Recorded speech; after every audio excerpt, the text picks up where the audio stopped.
The agriculture, aquatic and natural resources or AANR sector are foreseen as major growth drivers to boost the Philippine economy. That is why funding for research and development in the AANR sector has steadily increased, paving the way to generate more inventions and innovations to boost productivity in the country's agri-aqua enterprises and industries. Unfortunately, these new technologies have not been fully transferred, utilized, and commercialized by their intended users. Filipinos, particularly farmers, fisher folks, and potential investors are largely unaware of these breakthroughs that could result to sustainable and inclusive development in the country.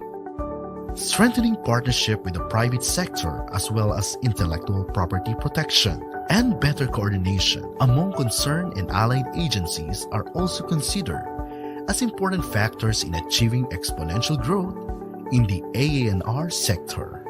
With this, the Department of Science and Technology, through the Philippine Council for Agriculture, Aquatic and Natural Resources Research and Development, established the DOSTP Card Innovation and Technology Center, or DPITC.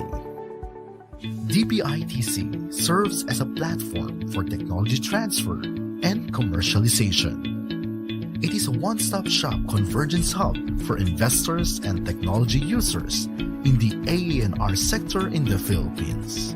Strategically located in the Los Baños Special Science and Nature City in Laguna, DPITC serves as a link for different stakeholders from the academe, private sector, NGOs, and international partner institutions to strengthen and forge new public-private partnerships for technology commercialization.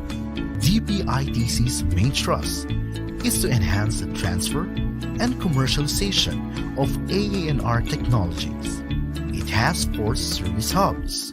The Technology Business and Partnership Hub provides networking, strategic partnership, and technology business services. The Knowledge Management Hub houses the Internet Cafe and digital library services.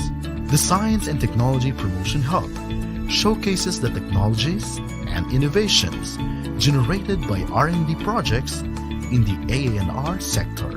The Innovation Services Hub serves as a venue for capacity building initiatives, trainings, meetings, and conferences. With its state-of-the-art facilities and capable experts pool, DPITC takes the lead in ensuring that Picard's technology portfolio will be properly evaluated, protected, and made available, thus enhancing the livelihood and business opportunities in the AANR sector for a more competitive, sustainable, and inclusive Philippine economy.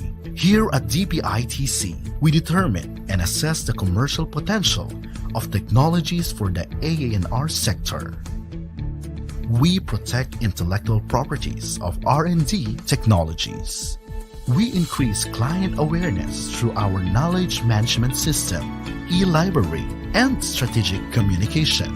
We transfer technologies from market study to business plan, to valuation and market matching, even providing transfer incentives. DPITC will be of assistance and support to various stakeholders in the AANR sector.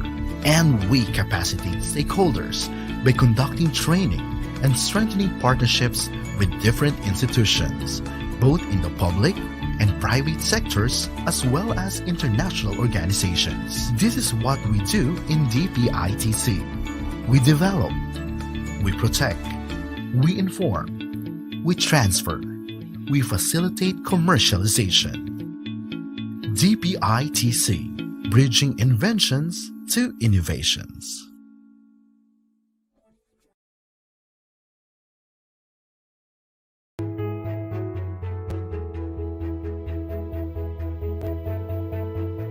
Ang biodiversity ay sari-buhay sa wikang Filipino. Ito ay ang pagkakaiba-iba at pagkakaugnay ng lahat ng may buhay, tulad ng halaman, hayop at microorganisms. Ang Pilipinas ay isang biodiversity hotspot.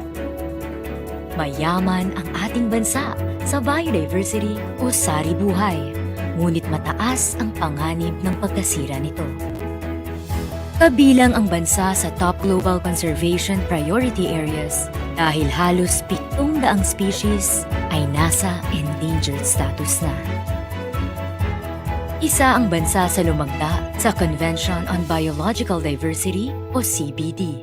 Kinikilala ng CBD ang kahalagahan ng sari buhay at ang pananagutan ng tao sa pangangalaga, pagpapanatili at sa patas at wastong paggamit ng mga yaman na ito. Alinsunod sa misyon ng CBD, ang DOST Picard ay bumuo ng Biodiversity Science and Technology Program. Ang programa ay naglalayong pangalagaan ang sari buhay at linangin at paunlarin ang mga produktong mula rito. Alam niyo ba na lahat ng ating nasa hapagkainan ang nakikita natin sa ating kapaligiran sa lupa man o sa ilalim ng karagatan at ang mga natatanging mga species na halaman at hayop ay parte ng likas na yaman ng ating bansa. Ito ang sinasabing biodiversity o sari-saring buhay ng ating bansa. Pilipino, ito ay tinatawag na sari buhay. Alamin ang kwento ng sari-saring may buhay sa isang natatanging serye ng DOST Picard, ang sari buhay. Tatalakayin dito ang resulta ng Research and Development Program ng Biodiversity Science and Technology Program na pinontohan ng isinagawa ng DOST Picard. Mag-subscribe, like, at share sa aming YouTube channel link na makikita sa inyong screen. Magandang sari buhay sa ating lahat!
Na kami pumaknangan ibiyagan nindat mo.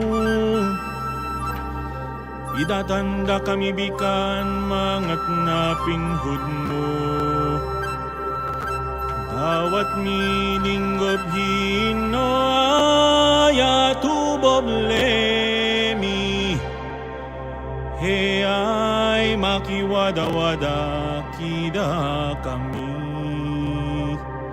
He ay makiwada-wada kida Ay, makiwada-wada. Ay, makiwada-wada. Kita kami. Bismillahirrahmanirrahim. Assalamualaikum warahmatullahi ta'ala wal barakatuh. Salam pa mga kiaulungan sin Tuhan. Pianaugan niya Nabi Iban Quran. Kasilasan niya sa plag pakatilingkal alam. Maglasa kita niyo bat tumanang. Mbo Tuhan, tunggal nu sa sangdolan kami. Buwanin kami rijiki maglabi-labi. Lausangom rahmat nu subay pinudji. Hangkan kita bi subay magkasih-kasih.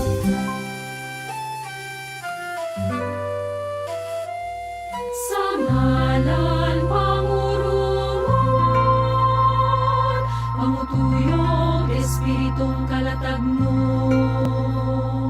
Pangurumon kang usalat, pangkalikupanan. Pangurumon kang pamirayan, pagkang walay sikog balantang nga makagkululang. Pangurumon kang sinlagan, pangurumon kang apagatang, pangurumon kang kasakpan, pangurumon kang suwagdan. Pangurumon kang panguloy, pamirayon, pamitaan, pangito'y wat kang malay, sikog balantang nga makakululang. Sa ngalan pangutuyong Espiritong kalatagnon. Sa ngalan pangutuyong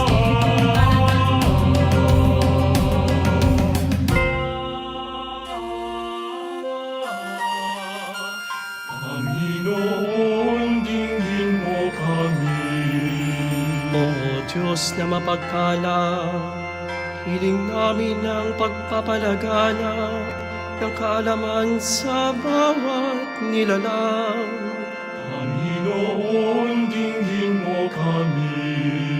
O Diyos ng awa, bigyan mo kami ng kakayahan sa pagtataguyod ng pakikipag-ugnayan sa bawat isa. Panginoon, dinggin mo kami. O Diyos na mapagkalinga, mangyaring ikawan ang pagpapaunlad ng kalikasan ng tao sa mundo. Panginoon, dinggin mo kami. O Diyos na pag-ibig, tulutan mo ang aming bansa ng pagkakaisa at pagkakaunawaan sa gitna ng pagkakaiba-iba. Panginoon, dinggin mo kami. Panginoon, dinggin mo kami. Panginoon, dinggin mo kami. Sa ngalan Pangurungan, pangutuyong Espiritong kalatagnon. Buwanin kami lijiki, upang labi-labi. Hey, ay, makiwada-wada. Hey, ay, makiwada-wada kami. Hey, ay, makiwada-wada kita kami.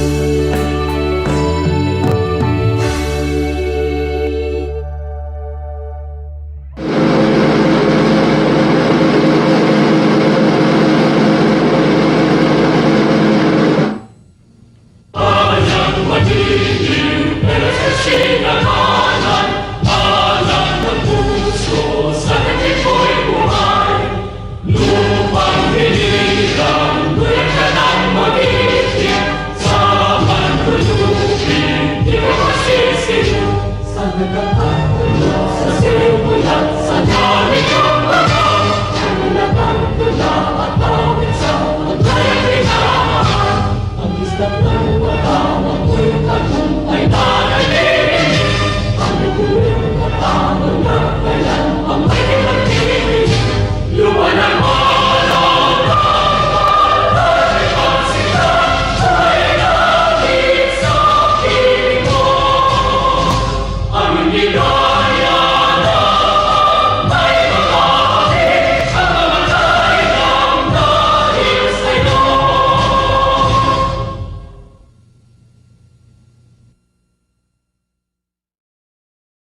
Isang mapagpalaya at makaagham na umaga po sa ating lahat.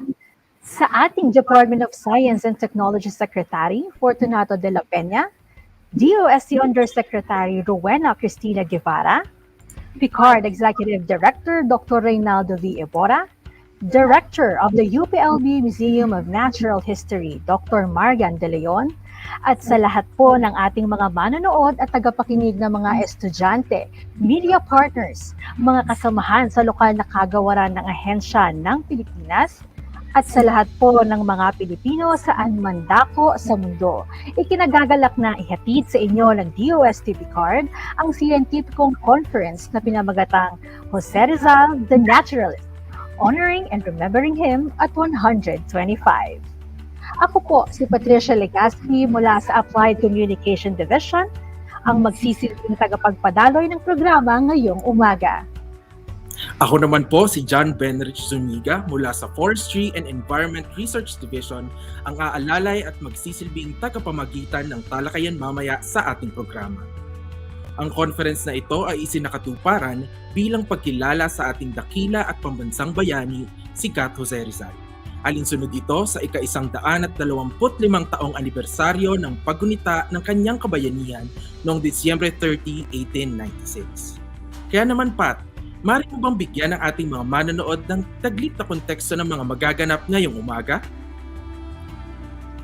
Oo naman din, dahil ang ating conference ay magsisimula sa mga mensahe mula sa ating mga kagalang-galang na pinuno ng ahensya ng DOST at ng direktor ng UPLB Museum of Natural History o UPLB-MNH.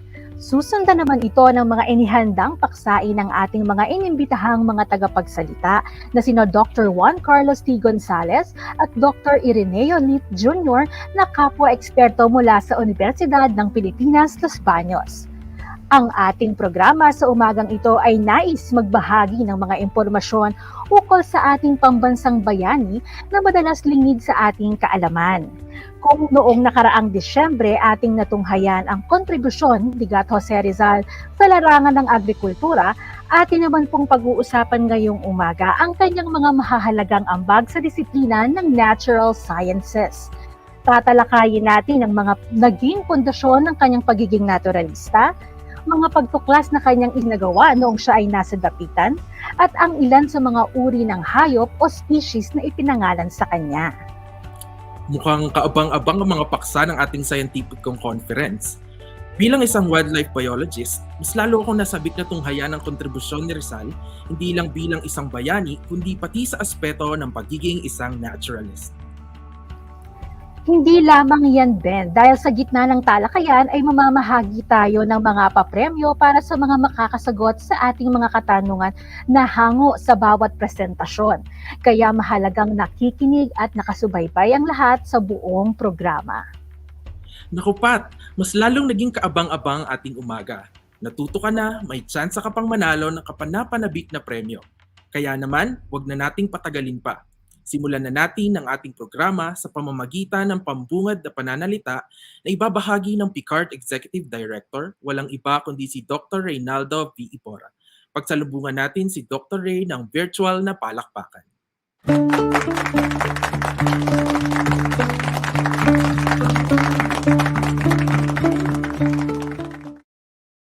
Magandang umaga po sa inyong lahat. Sa ngalan ng Philippine Council for Agriculture, Aquatic and Natural Resources Research and Development of the Department of Science and Technology or DOST Picard, taos puso ko kayong binabati dito sa ating makaagham na komprehensya na Jose Rizal, the Naturalist, honoring and remembering him at 125.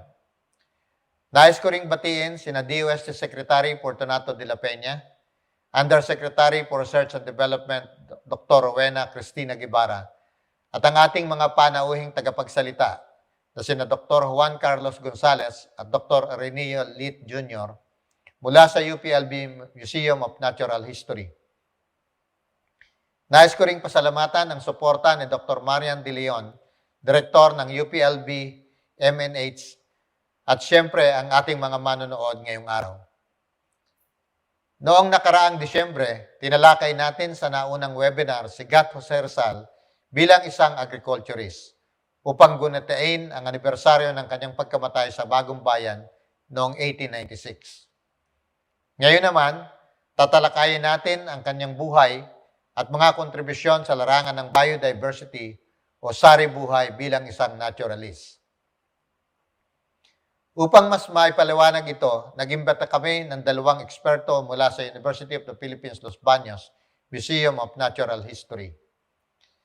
Ang unang tagapagsalita ay si Dr. Juan Carlos Gonzalez.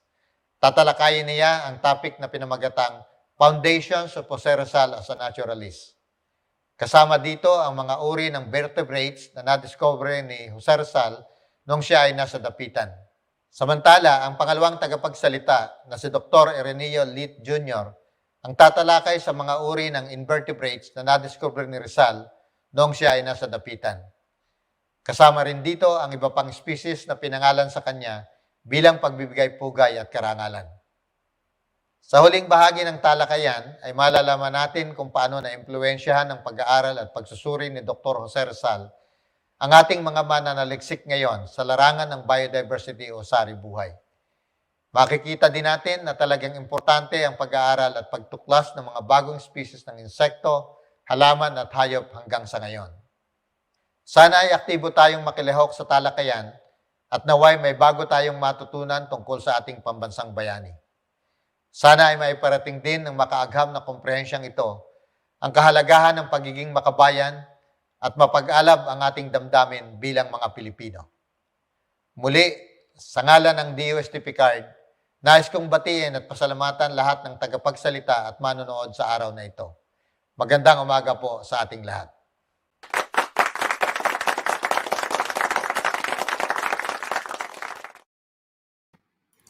Maraming salamat po, Director Ray, para sa makahulugang pagbati. Hindi po magiging posible ang ating programa kung hindi po dahil sa inyong gabay at pangunguna. Ngayon naman, upang bigyan tayo ng mensahe ng suporta, pakinggan po natin si Dr. Marian De Leon, Director ng UPLB Museum of Natural History.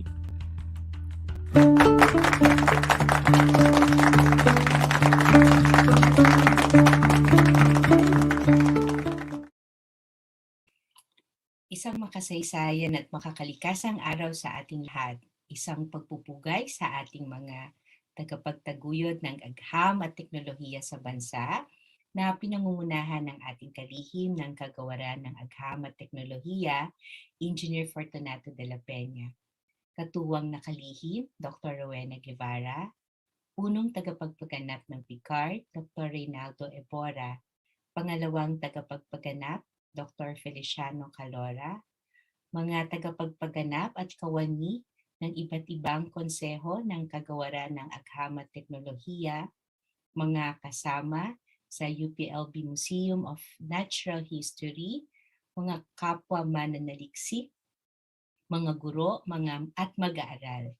Sa ngalan ng aking mga kasama sa UPLB Museum of Natural History, ako ay lubos na nagpapasalamat sa PICARD sa pagkakataong maging bahagi ng isang webinar kung saan tatalakayin at bibigyang halaga ang mga magaganda at mahalagang ambag ng ating pambansang bayani, Gat Jose Rizal, sa larangan ng pag-aaral ng biodiversity o sari-buhay o laksambuhay.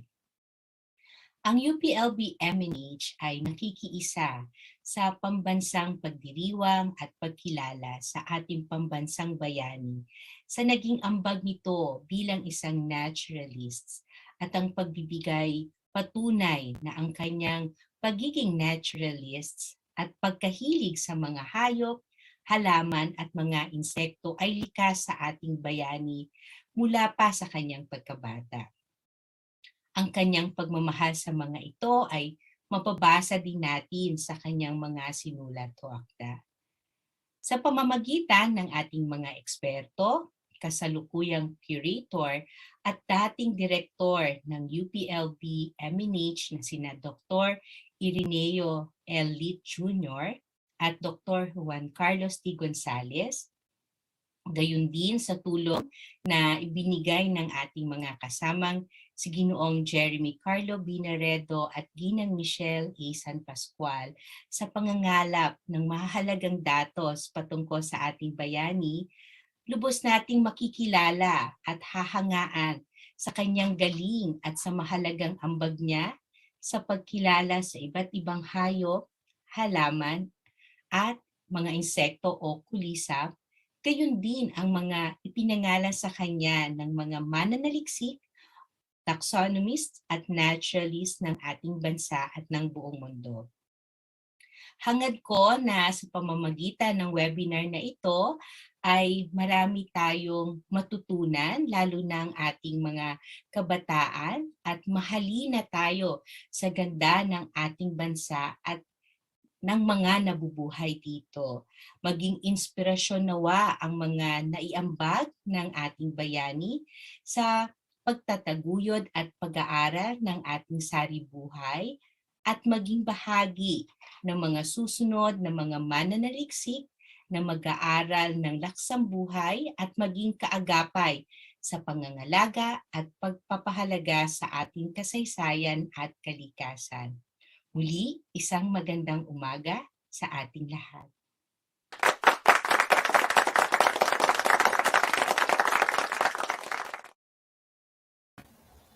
Maraming salamat po, Dr. Marian De Leon, sa inyong suporta sa ating programa. Kami po sa DOST Picard ay nagagalak dahil sa inyong pagpapaunlak sa aming imbitasyon upang makapagbahagi ang UPLB-MNH ng kahusayan lalo na sa larangan ng natural sciences.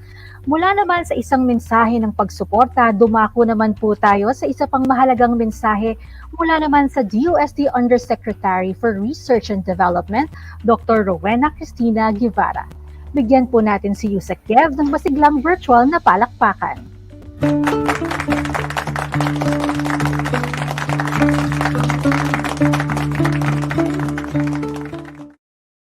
Secretary Fortunato T. de la Peña, Dr. Marian P. De Leon, Dr. Reynaldo V. Ebora, Dr. Juan Carlos T. Gonzalez, Dr. Ireneo L. Lit Jr., Dr. Feliciano D. Calora, mga kaibigan natin mula sa media, mga scientists, researchers at engineers, at mga kababayan ko. Magandang agham po sa ating lahat. Ikinagagalak ko na maging parte ng scientific conference na ito kung saan alalahanin natin at paparangalan natin ang ating pambansang bayani sa kanyang mga kontribusyon sa ating biodiversity o saribuhay.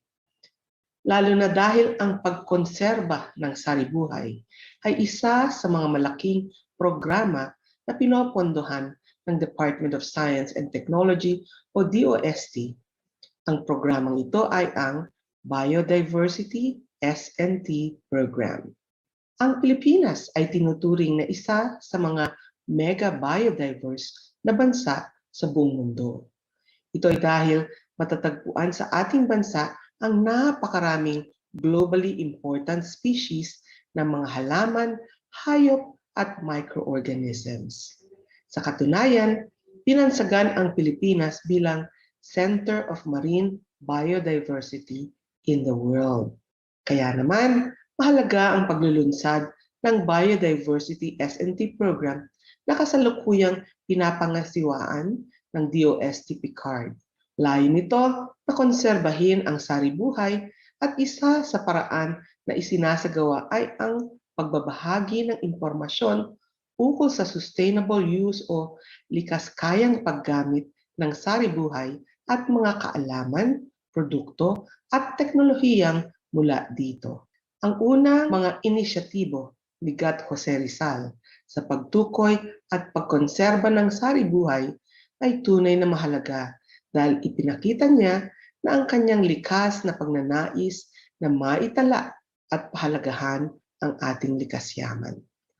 Ang kanyang adhikain na pangalagaan at konserbahin ang iba't ibang uri o species ng insekto, halaman at hayop ay inspirasyon at pundasyon para sa ating mga mananaliksik sa panahon ngayon. Masasabi rin natin na si Dr. Jose Rizal ay isang dakilang mananaliksik at siyentista na maaaring gawing ehemplo ng mga kabataan at kawani ng gobyerno. Nawa ay magbigay ng inspirasyon ang nagawang kontribusyon ni Gat Jose Rizal sa pamamagitan ng ating mga tagapagsalita ngayong araw na sina Dr. Juan Carlos Gonzales at Dr. Ireneo Lit Jr. mula sa University of the Philippines Los Baños Museum of Natural History. Inaasahan ko rin na ang ating manonood, lalo na ang mula sa mga matataas na paaralan at kolehiyo, ay makapupulot ng kaalaman mula sa scientific conference na ito. Sa ngalan ng Department of Science and Technology at ng Office of the Undersecretary for Research and Development, ako ay lubos na nagpapasalamat sa inyong pagdalo at paglahok sa scientific conference na ito. Muli, magandang agham po sa ating lahat.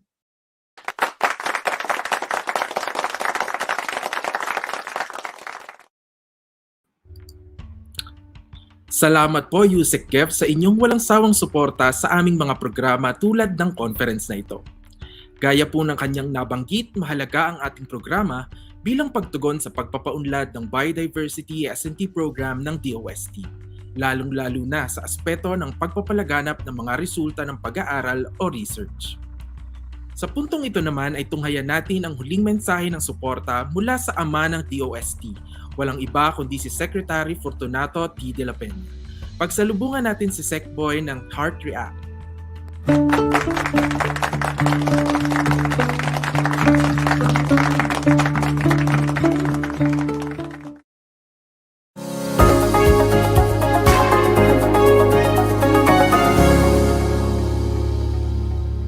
Una sa lahat, nais ko kayong batiin ng isang magandang umaga at nagpapasalamat ako sa lahat ng manunood na sasama sa ating scientific conference o makaagham na komperensya ngayong araw. Nais ko ring magpasalamat sa DOST Picard sa pag-organisa ng komperensyang ito bilang parte ng taon-taong paggunita sa kabayanihan ng ating pambansang bayani na si Dr. Jose Rizal. Ang kanyang buhay at mga naging kontribusyon sa larangan ng agham at teknolohiya ay isang malaking parte ng ating kasaysayan. Karapat-dapat lamang na parangalan at alalahanin natin ang naging sakripisyo ng ating pambansang bayani sa pamamagitan nito. Itong virtual event na ito ay kasunod sa naunang webinar noong nakaraang Disyembre na pinangunahan din ng DOST Picard. Kung inyong matatandaan, tinalakay noong Disyembre ang pagiging agriculturist ni Jose Rizal. Tinalakay din noon ang estado ng agrikultura sa Pilipinas noong ika-19 na siglo. Ngayong araw naman ay tatalakayin ng ating mga panauhing tagapagsalita ang naging kontribusyon ni Jose Rizal sa larangan ng biodiversity o saribuhay bilang isang naturalist. At babanggitin ko na rin na nitong nakaraang linggo naman ay tinalakay ng ating DOST-PCHRD ang buhay ni Dr. Rizal bilang isang medical scientist at ophthalmologist. Malaki rin ang naging impluwensya ng pananaliksik ni Rizal sa antas ng agham at teknolohiya. Ito rin ang nagbigay daan upang mapalawig pa ng ibang siyentista ang kanilang pananaliksik. Dahil din dito ay may ilang bagong tuklas na saribuhay ang isinunod sa kanyang pangalan bilang pagkilala sa kanyang kontribusyon at kabayanihan. Hindi maitatatwa na ang kahusayang ipinamalas ni Dr. Rizal ay mababanaag natin sa mga nagdaan at kasalukuyang siyentistang Pilipino. Ang kanyang galing at pagmamahal sa bayan ay sumasalamin sa ating mga siyentistang patuloy na tumutuklas ng mga bagong kaalaman para sa ikauunlad ng buhay ng kanilang kapwa Pilipino. Patunay ito ng makabagong uri ng kabayanihan, ang paglilingkod sa bayan.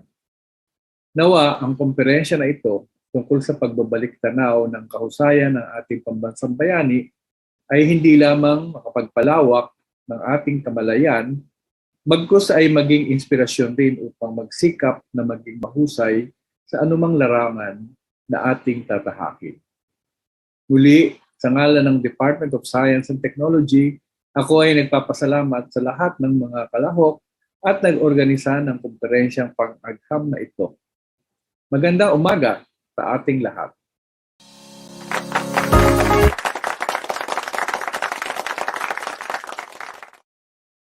Maraming salamat po, Secretary De La Peña, sa paglaan ng oras at suporta sa ating conference.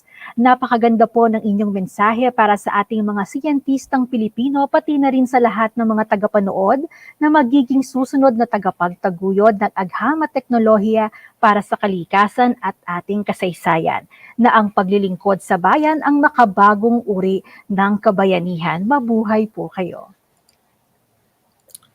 Mukhang handang-handa na ang ating mga tagapakinig, gayon din naman ang ating mga tagapagsalita. Kaya naman dumako na tayo sa unang bahagi ng mga presentasyon. Pat, pari mo bang ipakilala ang ating unang eksperto? Ang ating unang tagapagsalita ay ang Curator of Birds ng UPLB Museum of Natural History. Kasalukuyan siyang Professor 12 ng Animal Biology Division ng Institute of Biological Sciences sa UPLB. Nagkamit siya ng titulong doktorado mula sa Edward Gray Institute for Field Ornithology and St. Anne's College sa University of Oxford.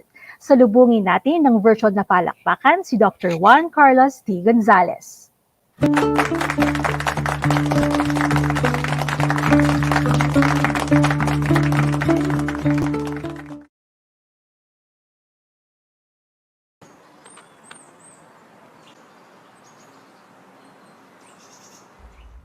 Welcome and good day.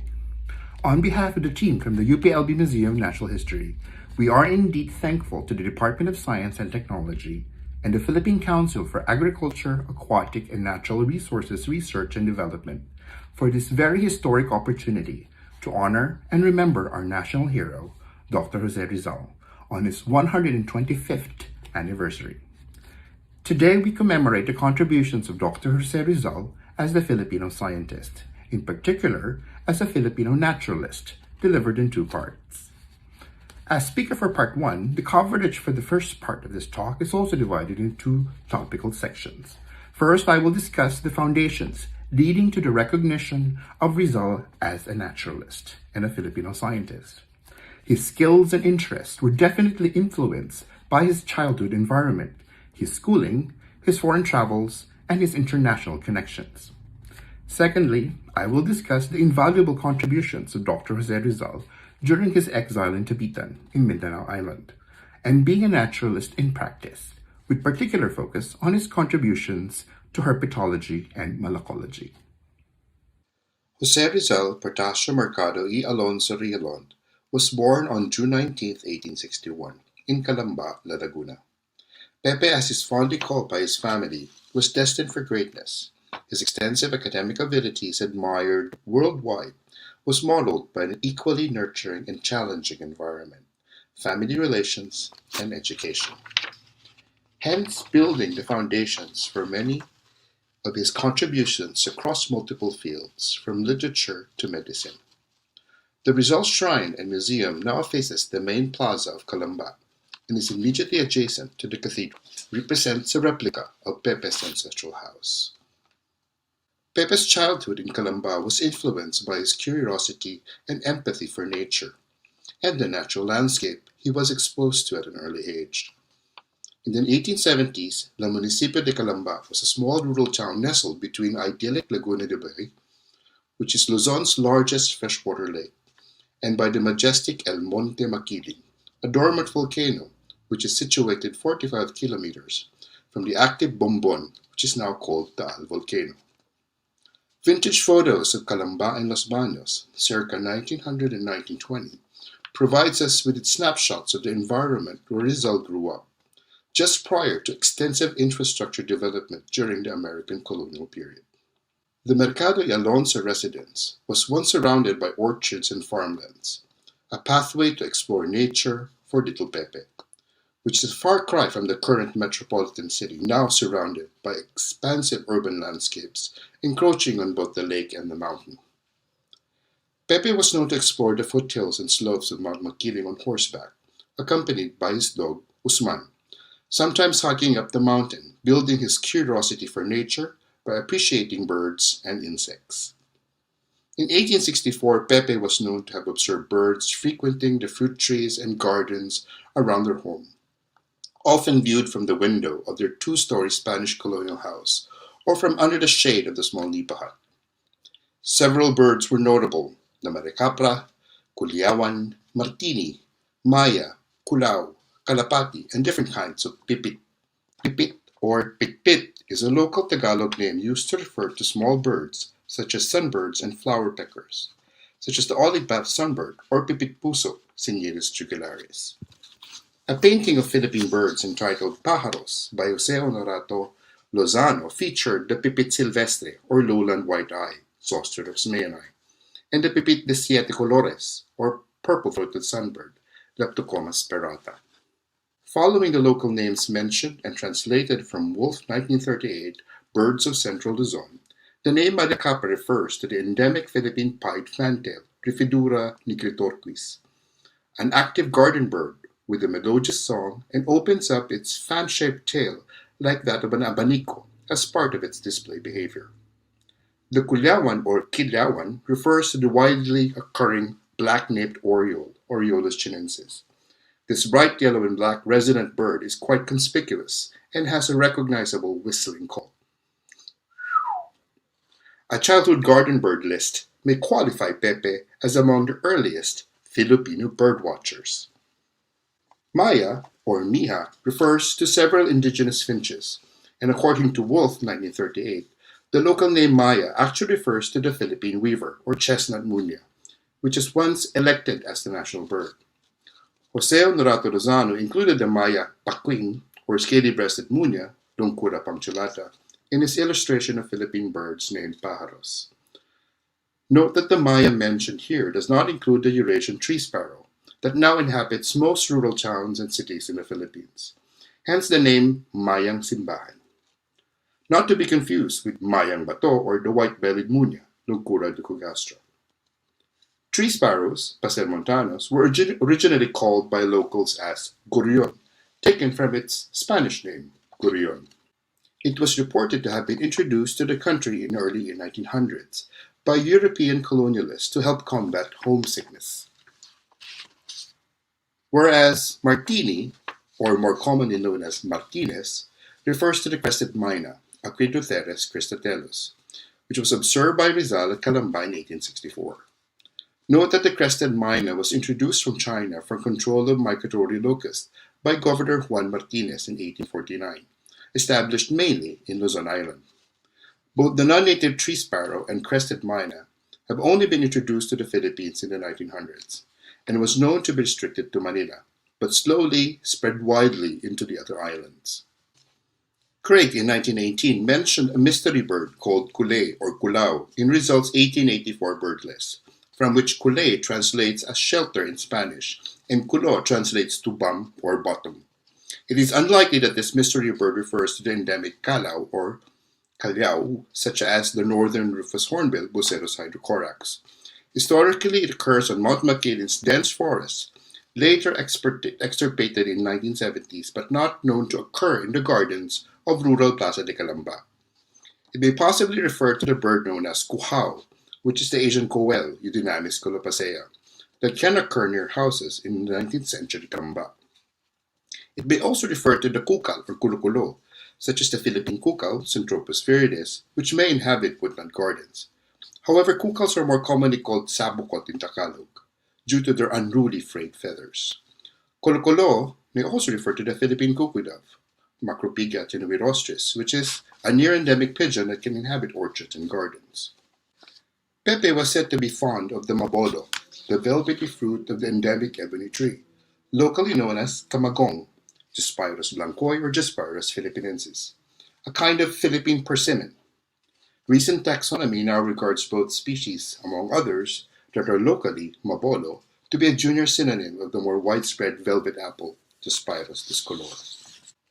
Camagong is also popular for their dark wood color and strong timber, often used for making furniture, and the kali stick, used in Filipino martial arts, arnis.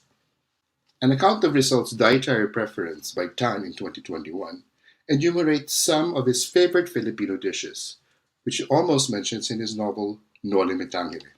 In particular, native culinary creations based on indigenous freshwater fish found in nearby Laguna de Bay, such as the ayungin or silver perch, Liopterapon plumbeus, and the puting bia or white tank goby, Glossogobius curius.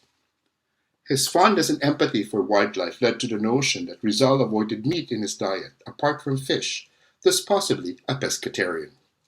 We can associate his fondness for fish to one of Rizal's famous quotes, "Ang hindi marunong magmahal sa sariling wika, masahal pa sa hayop o manlansang isda." Translated as, "He who knows not to love his own language is worse than beast and putrid fish." Note that both the ayungin and puting bia were studied extensively by the UPLB Limnological Research Station under a captive breeding and larval rearing project funded by DOST Picard, led by Dr. Vivian Camacho, a curator of the UPLB-MNH. There were several other indigenous freshwater fish species used in Filipino native dishes, which Rizal had mentioned in Noli Me Tangere, largely found extant or was known historically from Laguna de Bay. In a blog article entitled Ayungin, Jose Rizal's Favorite Fish by Tanay at Ibaba Cocina in 2012, Rizal had noted that ayungin is good for sinigang, libia for escabeche, the dalag and buan-buan for pesa. Freshwater fish were usually cooked with indigenous herbs and spices, such as alagao, Premna odorata, and nuyang dilaw, Curcuma donga. This includes a dalag or common snakehead, Chana striata, the kanduli or Manila sea catfish, Arius manilensis, and the hito or Asian walking catfish, Clarias batrachus. Sadly, invasive non-native fishes now dominate the working waters of Laguna de Bay, translated as Laguna Bae, which the natives pronounce as Bae, but the Spaniards mispronounce as Bahi. Now pronounced Bay, with a Y, it is a town in La Laguna found in 1578, much earlier than Los Baños and Calamba. Although many of the indigenous species mentioned by Rizal still persist on the lake and nearby Bonbon Lake, others like the buan-buan or Indo-Pacific tarpon, Megalops cyprinoides, have not been seen in recent years. Jose Rizal was initially homeschooled by his mother Teodora at Calamba, but was sent off for early schooling in Binyan Laguna, an event which may have prompted Pepe's vigor and enthusiasm for knowledge. Hence he left La Laguna to pursue further interdisciplinary education in Ateneo Municipal de Manila at the tender age of 9 years old, building up independence as a day scholar to a boarder. In March 1876, at age 15, he received a Bachelor of Arts degree with highest honors, after which he pursued medicine at the Universidad de Santo Tomas. Accounts of Rizal's academic life was well documented by Austin C. Craig, an American historian from New York who became one of the first biographers of the Philippine national hero, the first being The Story of Rizal, published in 1909. In 1910, Craig became the first chair of the Department of History of the University of the Philippines, and later published The Lineage, Life, and Labors of Jose Rizal, Philippine Patriot, in 1913, and Rizal's own story of his life in 1918. At the Ateneo, the young prodigy was influenced immensely by literature and art from his mentors, Father Sanchez and Father Leonard. As a college student, his knowledge of nature deepened through his academic studies, as he took courses in mineralogy, chemistry, physics, botany, and zoology in the Academy of Natural Sciences. Vintage photos of the zoology laboratory of the Ateneo Municipal de Manila show the extensive museum collections of flora and fauna used for teaching. Sadly, the entire collection was lost in a fire that ravaged the old Ateneo campus in 1932. Rizal had once mentioned physics, lifting up the veil that covers many things, showed me a wide stage where the divine drama of nature was performed. However, there were moments when the need to classifying plants and animals in the study of nature conflicted with his spontaneous appreciation of nature, thinking that the study of taxonomy seemed to diminish nature's beauty. Ironically, this mindset changed when he became a dedicated naturalist, collecting and sending animal and plant samples to his European friends.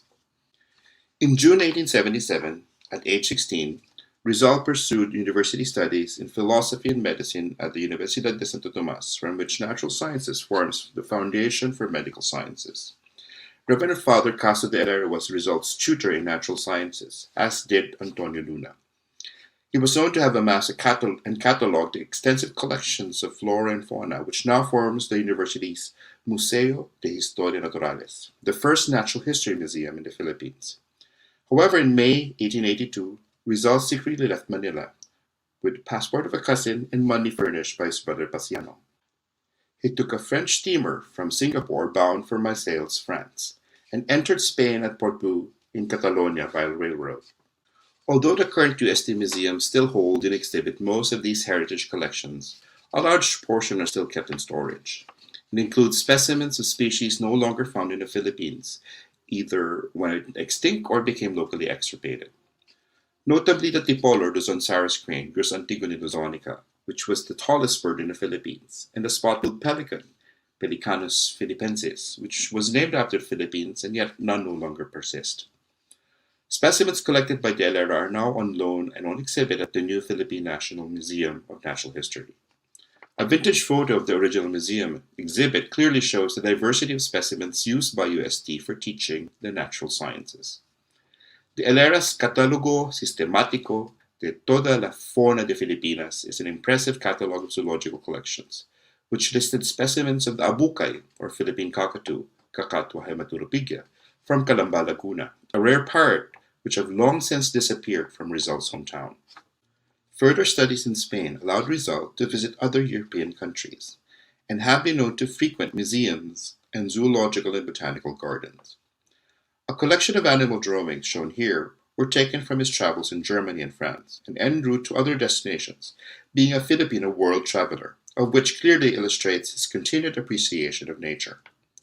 Sketches made by Rizal of various birds include the barn swallow, Hirundo rustica, the black stork, Ciconia nigra, and the northern lapwing, Vanellus vanellus. His connections facilitated his pursuit of natural history collection while on exile in Dapitan. Although not trained specifically in herpetology and malacology or zoology in general, Rizal was clearly a naturalist, sufficiently familiar with the collection and transport of specimens which he sent to Europe, mostly to Dresden Museum. Rizal had built up a collection of animal drawings from his travels around the world, as noted from an online article entitled Of Treasures Yet Undiscovered, posted in 2012 by the National Historical Commission of the Philippines. One would see how inquisitive Jose Rizal was, his love for biology and taxonomy ever growing. A far cry from his earlier days wherein he considered the study of nature in the taxonomic way, as if it was taught at school, seemed to diminish nature's beauty, and that natural history was somewhat antipathetic. These sketches of Rizal include a well-detailed giant oceanic manta ray, Mobila birostris, from Singapore, a collage of various wildlife drawings from his brief visit to Japan include a crane, a swallow, a frog, and a snail. The roughly drawn crane was not typical for the Japanese tancho, but more like the hooded crane, Grus monacha, a small somber-colored crane that winters in expansive agricultural fields and wetlands in southern Japan. Among Rizal's key museum connections in Europe was Adolf Bernhard Mayer, a German anthropologist, ornithologist, entomologist, and herpetologist. He served for nearly 30 years as director of the Royal Zoological and Anthropological Ethnographic Museum, which later became the Natural History Museum in Dresden. A frog from Laguna de Bay was named Platymantis mayeri by Gunther in 1873, now recognized as a junior synonym of the widespread endemic Platymantis dorsalis. A compilation of letters from Rizal to other people from 1878 to 1896, published in 1961 by the Comisión Nacional de Centenario de Jose Rizal, shows a total of 18 correspondences between Rizal and Mayer from 1889 to 1895. One letter in particular was a response of Rizal to Mayer regarding the etymology of the Tagalog word anwang, dated 29 August 1889. The correspondence mentioned several wildlife as part of the hypothesis, but one phrase was quite interesting. Il nome uwak corvo per il suo graciare, which translates roughly as the uwak or raven named for its croak, depicting the onomatopoeic origins of the local name uwak. Another of Rizal's key museum connections in Europe was Andreas Fedor Jagor, a German ethnologist, naturalist, and explorer who traveled through Asia in the second half of the 19th century, collecting for the Berlin Museum. Evidently inspired by his Philippine research studies in the British Museum and impelled by the urge to attract the attention of Europe's scholars to his country's rich historical lore, Rizal conceived the idea of establishing an international association of Filipinologists. He broached this idea to Blumentritt in a letter dated at London, January 14, 1889.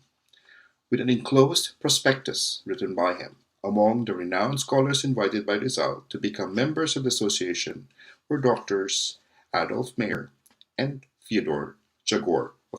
He stopped over at Barcelona on his way to Paris to visit his friend Maximo Viola. Rizal met for the first time Dr. Jagor, celebrated German scientist, traveler, and author of travels in the Philippines. This prophecy of Jagor made a deep impression upon Rizal and seemed to furnish the explanation of his life work, and even noted that Dr. Jose Rizal was the father of Filipino nationalism. Alexander Schellenberg was a German collector, ethnographer, and natural history enthusiast. He was often mentioned in a correspondence between Rizal and Mayer concerning specimen collections.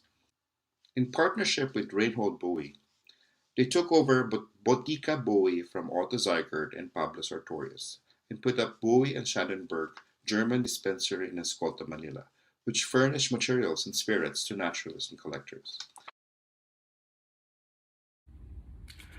We now understand how important the foundations were in Rizal's upbringing, which led to his interest in nature, natural sciences, and contributing as a Filipino scientist.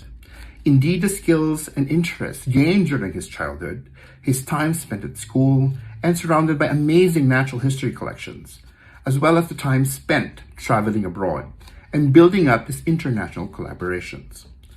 For this next topical section of Part 1, I will discuss the invaluable contributions of Dr. Jose Rizal during his exile in Dapitan on Mindanao Island, and being a naturalist in practice, with particular focus on his contributions to the natural history, acquiring various specimen collections in zoology, more significantly for the specialized fields in herpetology and malacology.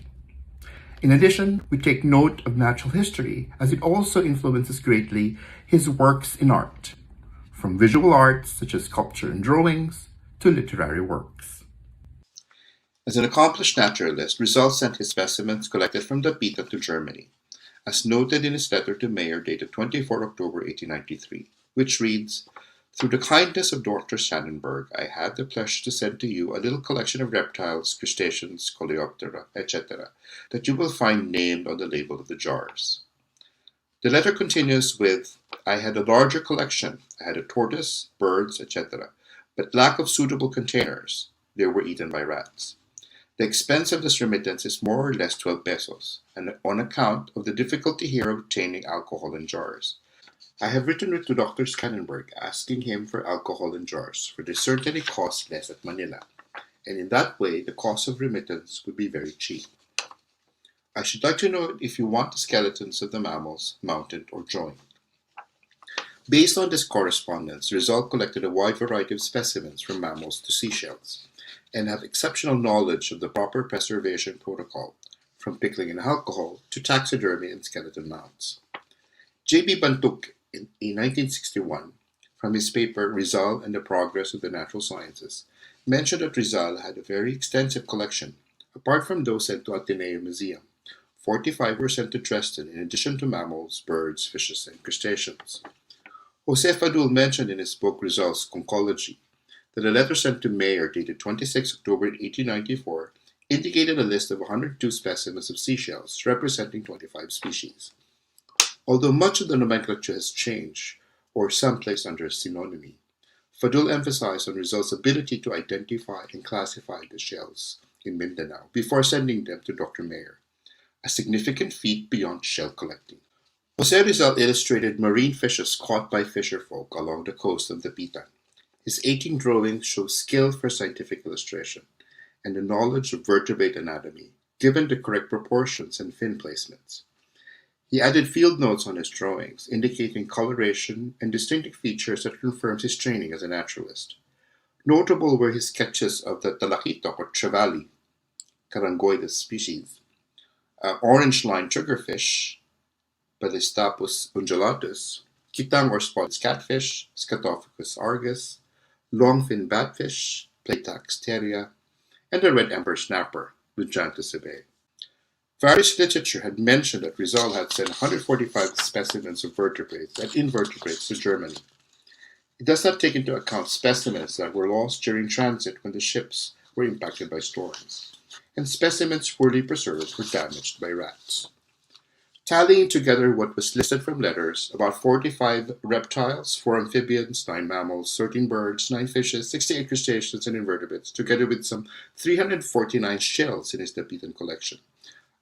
At a total of 497, this amounts to nearly 500 specimens collected by Rizal, which is a significant contribution to natural history and an amazing feat for any part-time naturalist in exile. A visit to the Senckenberg Research Institute and Natural History Museum in Frankfurt in October 25th allowed us to see a special exhibition entitled Senckenberg's Hidden Treasures. Among those featured was a beautifully mounted display skin of the Philippine tarsier, Tarsius or Carditus erecta.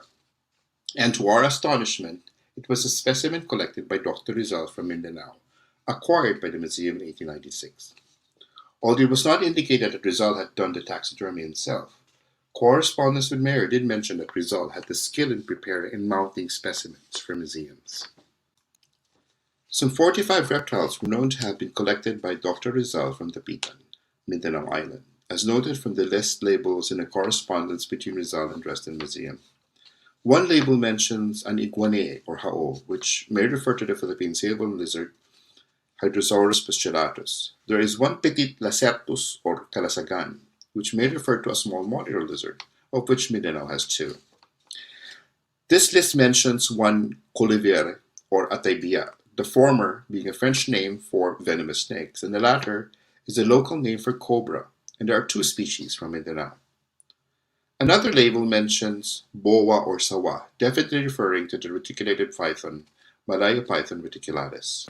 Bowicher in 1899 also listed 5 reptiles and 4 amphibians collected by Dr. Rizal from Dapitan, and includes the following: Cytozoa intermedium, the Philippine parachute gecko, Coram boinensis, the Malayan freshwater turtle, Calamaria gervasi, or Gervais worm snake, Haitula placida, the Asian vine snake, Tripidolimus wagleri or Weigler spit viper, Limnonectus magna or giant Philippine frog, and Starois natator, the Mindanao splash frog.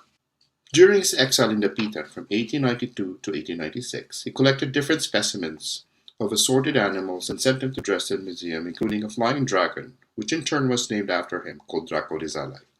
Both species were named after Rizal, the field collector. 2 patronyms later placed under synonymy, both placed under the synonym of species described earlier, Draco guentheri and Rhacophorus pardalis. However, Draco Rizali was recognized by Edward Taylor as valid and different from Draco guentheri.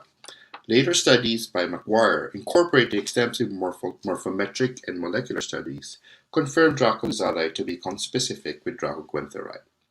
Sadly, original types of both species collected by Rizal were lost in World War II, when Dresden Museum was relocated and parts of the museum destroyed. One of several tree frogs collected by Dr. Jose Rizal during his exile in Dapitan is the holotype for Rizal's gliding frog, which was described by Oscar Boicher in 1899. Included in this paper and 4 other species of amphibians or batrachians, from which 2 are also rhacophorids or tree frogs, namely Curixalus appendiculatus, the rough-armed tree frog, and Leptomantis bimaculatus, the Asciantic tree frog. Oscar Boicher was a German zoologist who, in 1870, became a paleontologist at the Senckenberg Museum in Frankfurt, where, in 1875, became the curator of the museum's Department of Herpetology. Boicher is credited for developing the Senckenberg's herpetological collection to be one of the best in Europe. Rhacophorus rizali was the first to become invalid as a specific epithet, and re-evaluated to be a junior synonym for a more senior taxon, Rhacophorus pardalis, described by Gunther in 1858. Much like other arboreal rhacophorids, referred to as flying or gliding frogs, both forelimbs and hindlimbs have digits fully webbed, as these can be spread like a parachute, an effective means of escape from predators. The Harlequin flying frog is common and widespread in Southeast Asia. occurring in the Philippines, Malaysia, Brunei, and Indonesia. Two photos shows a green-spotted morph from Mount Makiling and a brown-spotted morph from Cuba National Park in Sarawak, Malaysia. Benno Wanderlek was a German sports shooter and zoologist who competed in the 1912 Summer Olympics for sports shooting. Wanderlek in 1900 published a review paper on knowledge of the genus Draco in Reports of the Royal Zoological and Anthropological Ethnological Museum in Dresden, which included a description of a new species from the Philippines. This species, I believe, is the most notable from among those collected by the Philippine national hero during his exile in Dapitan.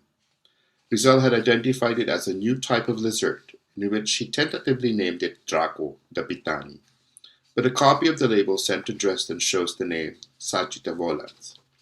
Despite previous prejudices, Rizal had embraced the use of the binomial system, since Sagitta volans translates to flying arrow. In the local name in parenthesis, Tabiling Pakan means lizard with wings. Draco volans was the first flying lizard described by Linnaeus in 1758.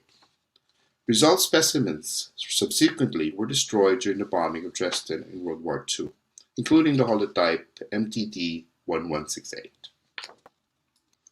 Specimens collected by Edward Harrison Taylor from Mindanao and Tawi-Tawi, which he identified as Draco rizali, were also lost when the Bureau of Science Manila was destroyed in World War II. However, several specimens sent to the museums in the United States persist, such as this specimen, R21616 from Harvard University's Museum of Comparative Zoology. Gunther's flying lizard is a species of arboreal agamid endemic to the Philippines, particularly on the islands of Basilan, Bongao, Jolo, Mindanao, Sanga-Sanga, Siasi, and Simunul. Initially described by Belgian-British zoologist George Albert Bollinger in 1885, Draco guentheri was considered to be conspecific with Draco volans reticulatus by Hennig in 1936, although Golk in 1993 recognized Draco reticulatus to be a distinct species. However, in 2000, Macquarie and Alcala once again recognized Bollinger's original Draco guentheri as a valid species, and considered both Draco rizali and Draco reticulatus to be the conspecifics. Hence, Draco rizali, described by Wanderlek in 1900, is no longer valid and regarded to be a junior synonym of the older Draco guentheri, described by Bollinger in 1885. Locally called ang bubukag or tambukaka, Filipinos popularly use flying lizards in traditional medicine as a cure for respiratory ailments. Dr. Otto Franz von Moellendorff was a German scientist and malacologist. In 1894, while in exile in Dapitan, Jose Rizal sent specimens of mollusks to Moellendorff in Manila, which included large sea snails known as tun shells and small freshwater snails stored in glass vials.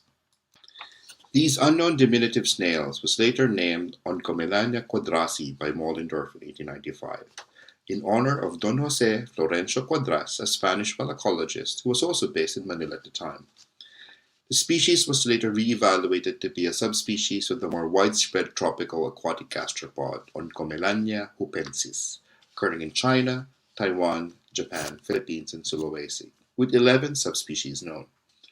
Oncomelania hupensis quadrasi is significant in medical malacology, as it is the snail intermediate host of Schistosoma japonicum in the Philippines.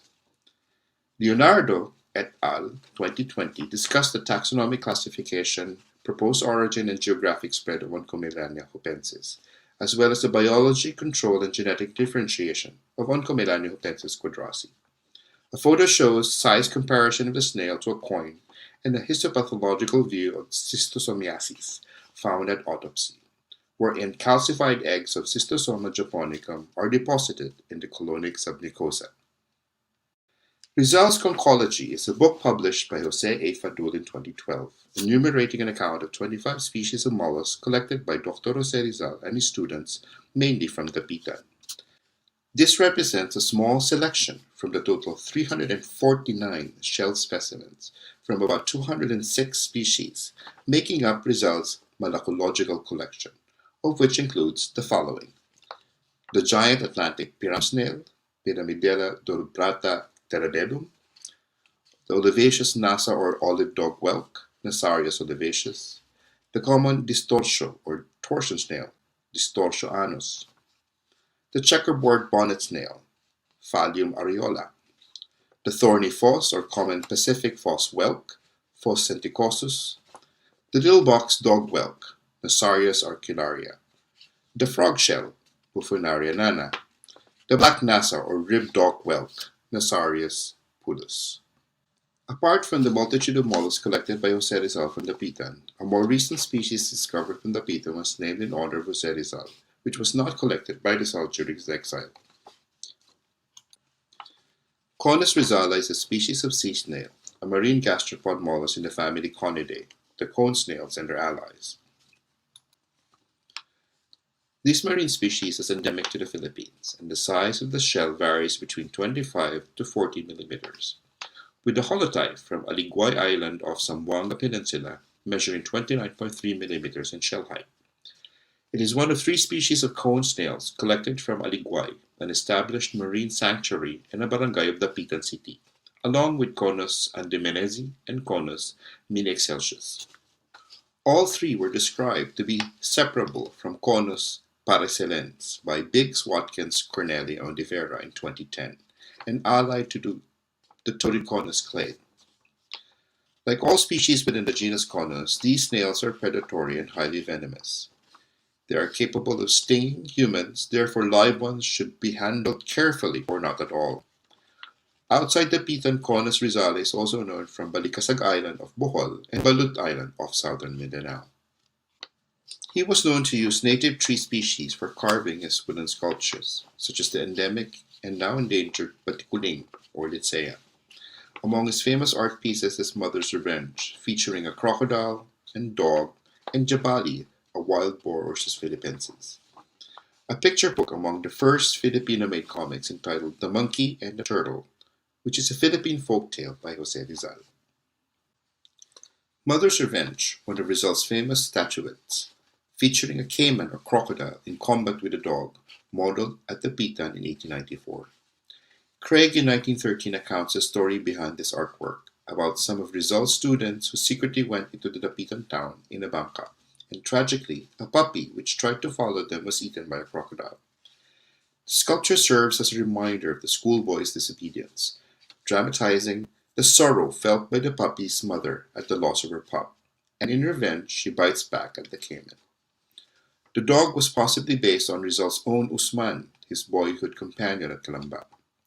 His artwork represents a historical account of Indo-Pacific crocodiles, Crocodilus porosus, inhabiting the coast of Dapitan, as this species has declined from much of its original range in the Philippines.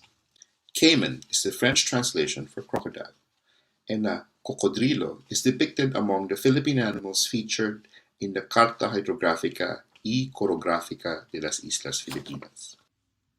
The photo shows the Philippine crocodile, Crocodilus pindorensis, a critically endangered and endemic species in the Philippines. Jabali is a sculpture made by Jose Rizal around 1892 to 1896. El Jabali translates as wild pig in Spanish. At the base, engraved are the words Rizal and Dapitan.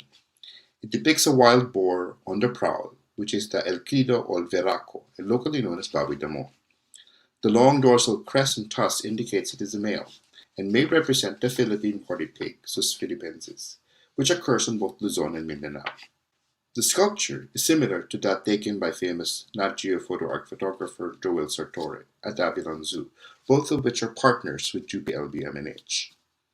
Austin Craig in 1913 mentioned that Rizal modeled the Philippine wild boar in clay, but the head of the subject featured in a painting at the Luxembourg Gallery, and the rest of a figure shown in an engraving in a French newspaper, which were combined in a statuette that Rizal modeled in Brussels and sent to Valentina Ventura in May 1890.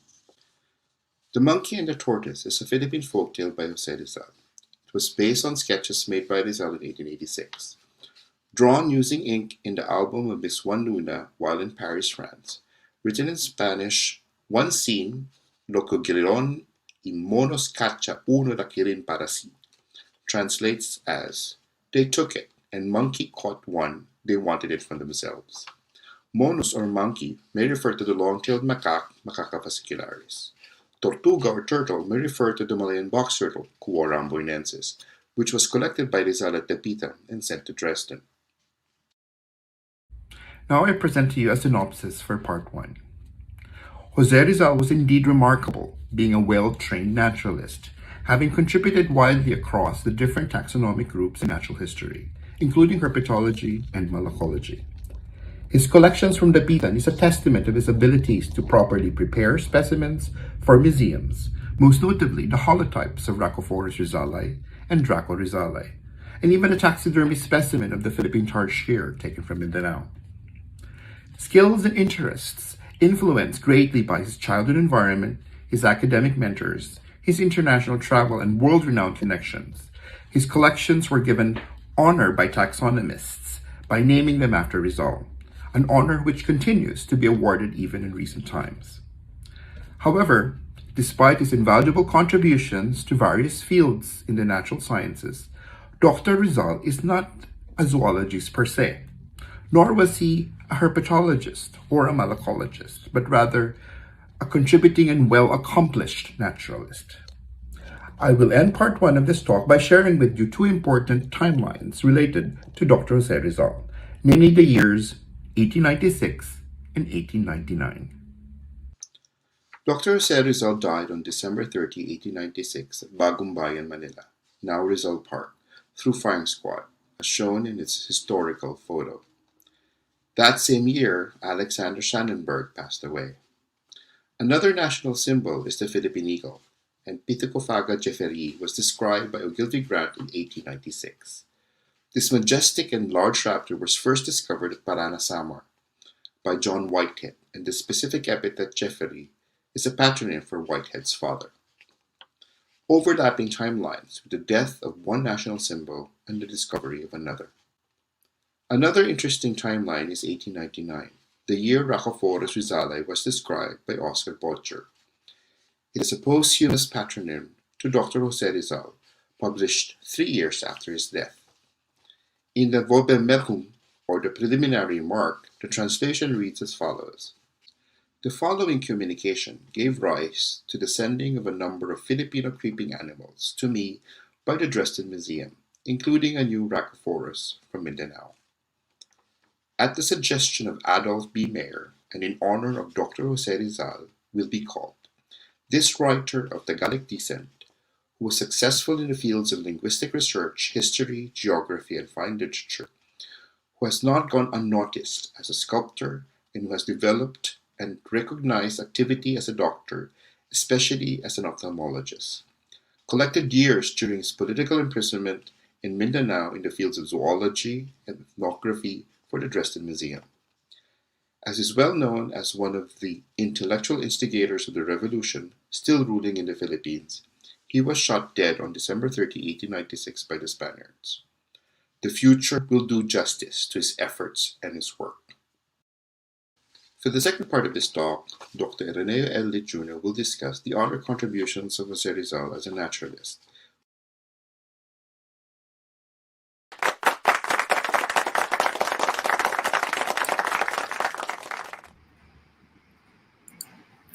Maraming salamat po, Dr. Juan Carlos T. Gonzalez, sa inyong komprehensibong pag-aaral at presentasyon. Nakatutuwang isipin na kahit ipinatapon si Dr. Jose Rizal ay nagawa pa rin niyang maging kapaki-pakinabang sa pamamagitan ng pagtuklas ng mga hayop at halaman sa kanyang kapaligiran tulad ng reptiles, ibon, mammals, insekto, isda at shellfish. Ang kanyang husay at interes sa pagiging isang naturalist ay nakita nating nag-ugat sa kanyang magandang pundasyon o background simula pa noong kanyang kabataan. Nagpatuloy ito hanggang sa kanyang pagtapak sa kolehiyo at maging sa huling araw ng buhay niya sa Dapitan. Maraming salamat Dr. Jose Rizal at naway mas marami pang na-inspire na kabataan sa ipinabalas ninyong galing at husay. Para po sa mga nais na magtanong ay maaari niyo pa rin pong ilagay sa ating comment section ng Facebook Live ang inyong mga katanungan. Susubukan pong sagutin iyan ng ating mga tagapagsalita mamaya sa ating open forum. Pero bago tayo magpatuloy sa programa, gaya ng nabanggit kanina, tayo ay magkakaroon ng munting palaisipan tungkol sa kakatapos lamang ng mga paksang tinalakay. Ipapakita po namin sa screen ang katanungan at babasahin ng 2 ulit. Ang pinakaunang makakapagkomento sa ating Facebook Live ng tamang sagot ang siyang mananalo ng 500 peso load mula sa Globe. Huwag mag-alala dahil mayroong mga representante po tayo mula sa DOST card na siyang tututok sa inyong mga kasagutan. Handa na ba ang lahat? Ben, ano nga ang ating unang palaisipan?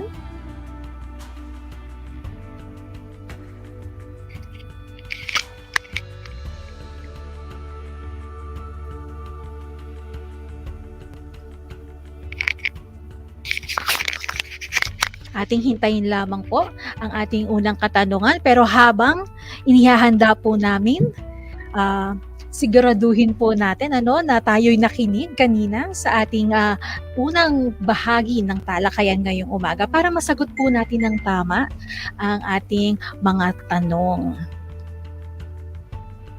Okay. Maaari na po ba nating i-flash ang ating unang katanungan?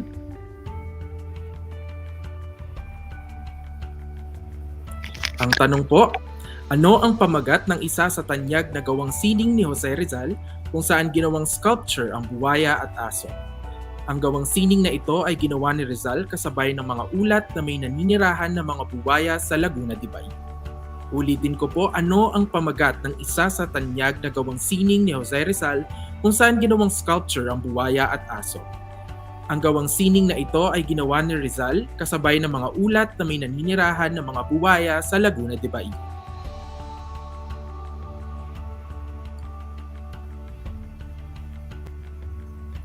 Sisimulan na po natin ang 10 seconds para po makita kung sino ang nakapagsagot ng tama. Mukhang mayroon na pong nakasagot. Ayan. Ipakita po natin ang tamang kasagutan. Ang tamang sagot po ay Mother's Revenge. Ang galing naman ng ating mga tagapakinig at manonood.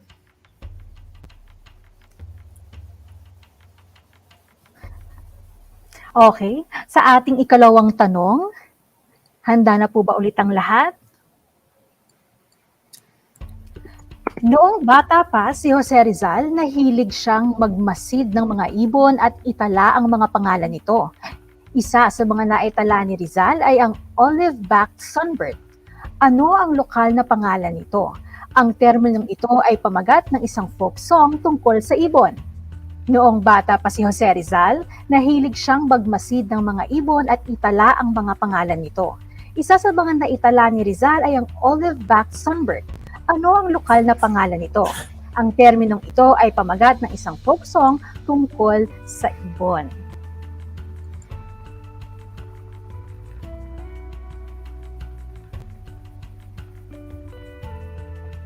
May nakita na akong nakakakuha ng tamang sagot. Ipakita na po natin ang tamang sagot. Ang tamang sagot po, pipit o pitpit. Ang gagaling, mukhang marami po ang nakakuha ng tamang sagot at mukhang naitala na rin ng aming mga kasama ang mga nanalo sa ating unang bahagi ng palaisipan. Pero bago matapos ang programa, amin pong i-anunsyo mamaya ang mga pangalan ng mga naunang nakapagkomento ng tamang sagot. Karagdagang anunsyo lamang po sa mga nanalo din sa aming palaisipan tungkol kay Rizal noong nakaraang Disyembre, mangyari lamang pong makikitingin ng inyong mga Facebook message requests para sa inyong premyo.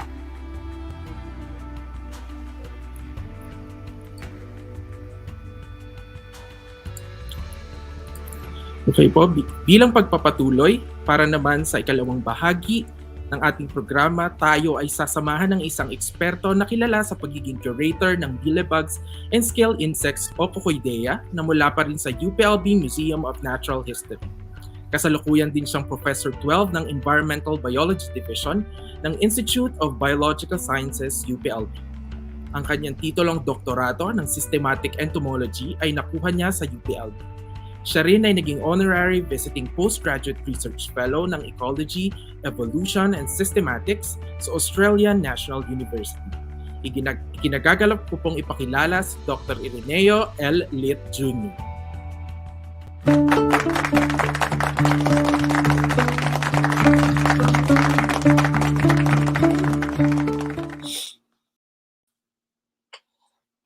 Magandang umaga po sa ating lahat.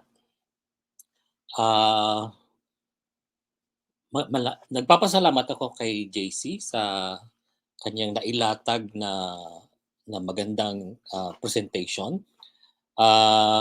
Susubukan kong ituloy ng ganun din kaganda, pero ang akin po, ang estilo ko ay pakwento. Noong 1998, ng centennial ng ating Philippine Independence, ay nagkaroon ako ng isang pananalita sa Pest Management Council of the Philippines Conference na ginanap sa PhilRice, Nueva Ecija. At ang titulo noon ay tanong, naging entomologist nga ba si Jose Rizal? Hindi pa uso ang recording noon, kaya wala po akong video, pero sayang. Medyo slim pa po ako noon at ang gupit ng aking buhok ay parang Jose Rizal. Kaya naka-attire po ako noon na parang si Jose Rizal na nung may bigote siya. So, eto, kaya po nung muling napakiusapan ako na nung una doon sa ating quincentennial celebration ng Philippine yung mula ng 1521 at ngayon dito sa ating conference na natutuwa ako na inorganize ng DOST Picard. Magkasama kami ni JC at na bilang isang naturalist o isang pag-aaral ng kalikasan, ganun nga ba si Jose Rizal? Siguro sasagutin natin although alam na natin at nasagot na ni JC, pero muli dadagdagan ko sa punto naman ng invertebrates. Originally kasama sana yung sa shells or conchology, pero sabi ko kay JC mas mabibigyan niya ng justice ang conchology, yung pag-aaral ng shells. Kaya focus lang po muna ako sa aking paboritong grupo, the arthropods, insects and other arthropods. So, ito nga po ako at katulad po ng nasabi sa introduction na ang original kong pinag-aaralan ay mga scaly insects at mealybugs. Pero doon sa museum bilang isang dating researcher at extension specialist doon bago pa naging curator, mas interesado kasi ang mga bisita sa mga malalaking insekto katulad ng mga paru-paro, kaya napilitan din akong aralin yon at mas napalawak ang aking pananaw at kaalaman.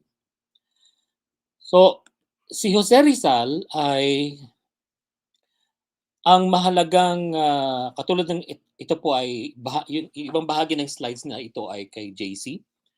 Yung picture ni larawan ni Rizal nung siya ay batang-bata pa at yung picture ng kanilang bahay. Sinasabi nga na ang malaking impluwensya ng kanyang pananaw sa buhay at kanyang mahal na mahal ay ang kanyang ina. Sabi nga, sunod sa Diyos sabi ito ni Jose Rizal, sunod sa Diyos ang sunod na pinakamahalaga sa isang tao ay ang kanyang ina.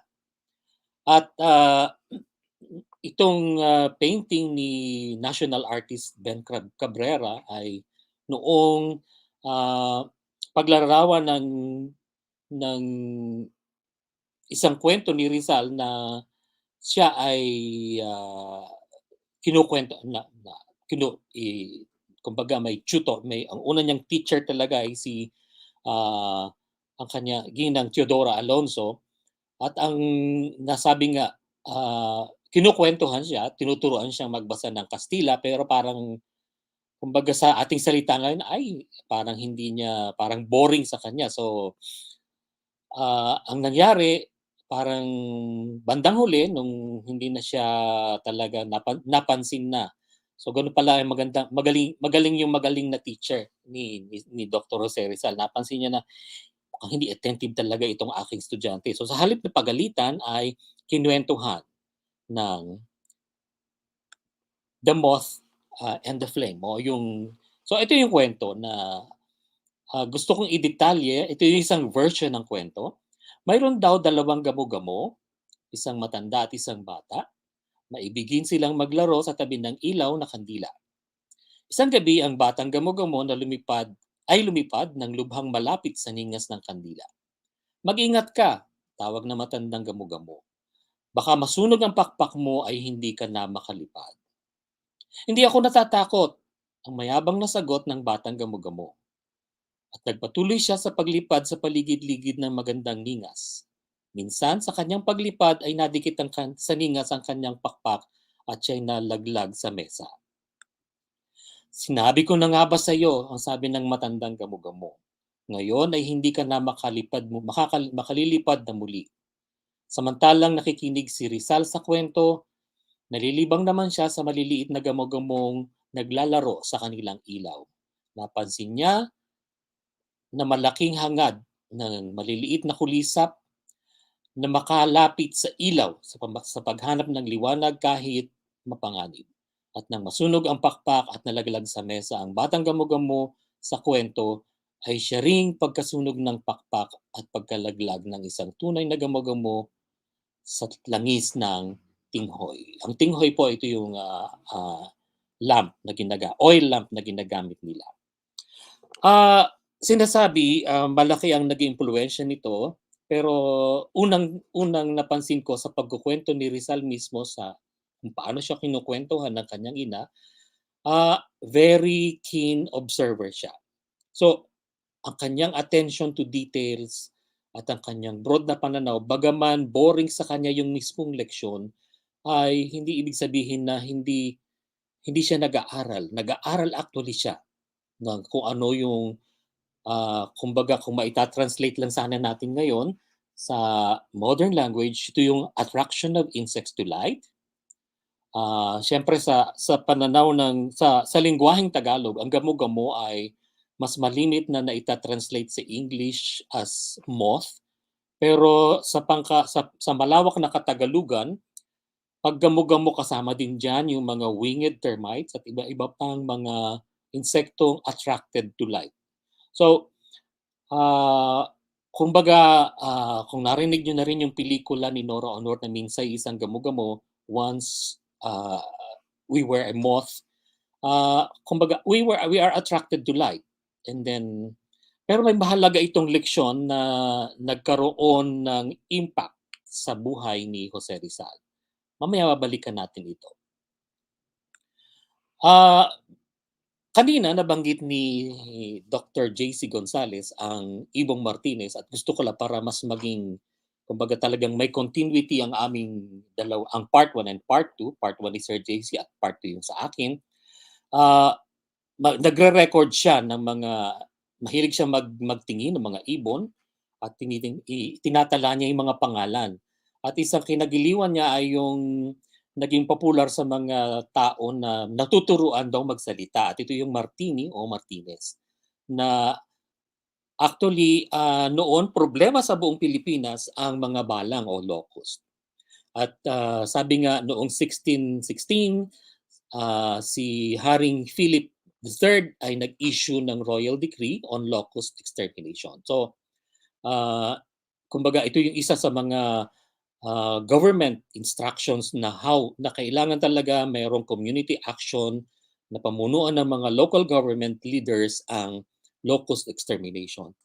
Hanggang sa noong 1822 ay na-introduce nga itong Martinez galing sa China.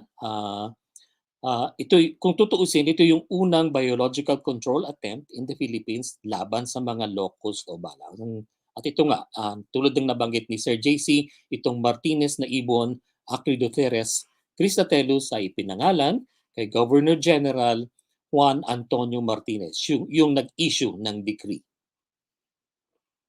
Nag-issue ng promulgation na mag-import nito from China. So,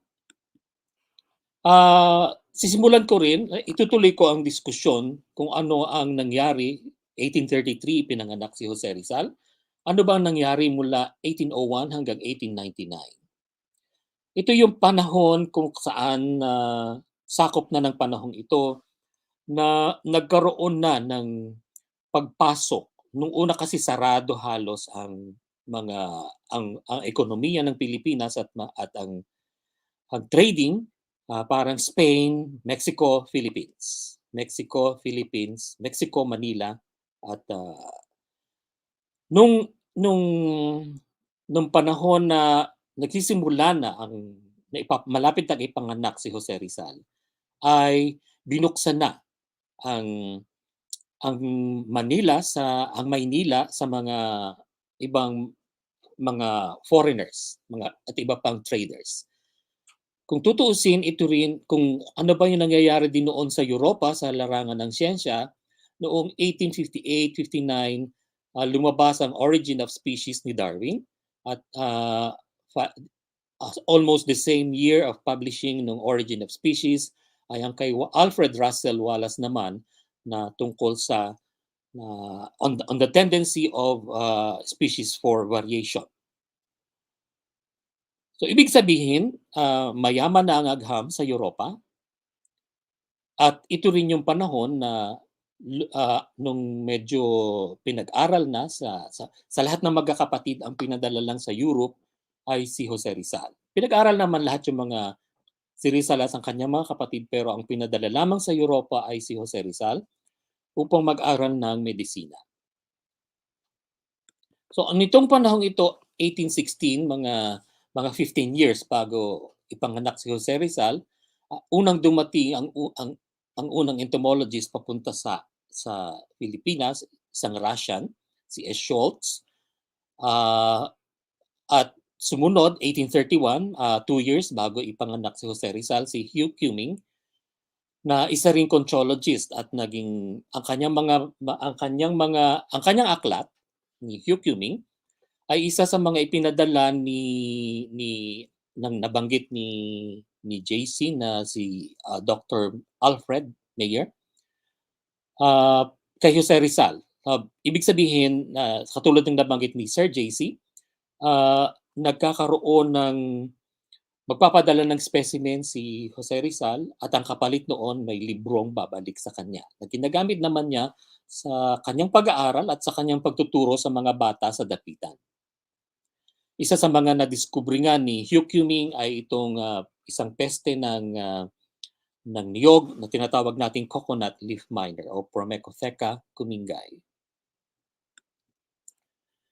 At actually si Cumming ay malapit sa dumadako sa Calamba, yung tinatawag ng Laguna de Bahia o yan yung Laguna de Bahia ngayon or at sabi nga masaya ang buhay niya, ang dami daw nakolekta at bahagi ng mga nakolekta niya ay nandoon sa libro na siyang naging batayan ng mga librong pinag-aaralan ni Jose Rizal na ipinadala naman sa kanya ni Dr. Mayer. So eto na, Rizal na talaga tayo.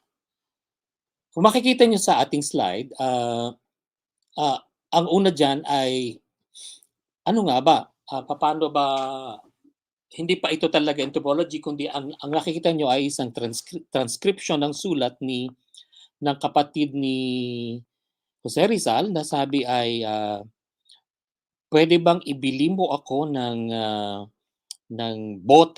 botelya na merong paro-paro sa loob. Ito ay isang souvenir item na nagpapabili ang kanyang ate kay Jose Rizal na parang siguro natutuwa ang kanyang ate na merong nakabote na butterfly. So yun yung unang mention na, so yung moth kanina nung siya ay bata pa, ang sumunod ng mention ng Entomological Association ng pangalan ni Jose Rizal ay itong pagpapabili ng kanyang ate ng paru-paro na nakabote. Sunod, eto. Minsan sa pamamasyal daw ni Jose Rizal ay nagtitingin siya, nag-o-observe, sa mga paligid, nagagandahan ng paligid. Ito po yung malawak na lupain na ngayon ay ina-ascribe natin. Malimit po yung mga barangay na ipinangalan na Pasiano Rizal. At yung Pasiano Rizal, Barangay Pasiano Rizal, ang talagang original niyang pangalan ay Barangay Mainit. At malapit po yun sa Mount Makiling, na nung panahon na yon ay mainly cogonal land ang lower area. Mainit, ang Barangay Mainit din noon ay nakakasakop sa tinatawag sa isang parte na ang tawag ay Los Baños de Aguas Santas. At nung ito yung may hot spring na actually nandun pa yung Aguas Santas sa bayan ng Los Baños. Ito na ngayon yung pinapasyalan ni Jose Rizal at sabi meron daw pumunta siya sa may ilog at hindi sinasadya na may naliligo. So kumbaga hindi naman po kasi bawal daw po mamboso kahit nung panahong yun pa. Ika nga. So nung natuwa daw yung dalagita at hinabol yung paro-paro kaya lang hindi nahuli at pero nahuli ni Jose Rizal. Ibig sabihin magaling talagang manghuli ng animals si Jose Rizal. Sabi nga daw nung ibinigay na ni Jose Rizal, sabi nung dalagita, "Gracias, thanks." She replied smiling.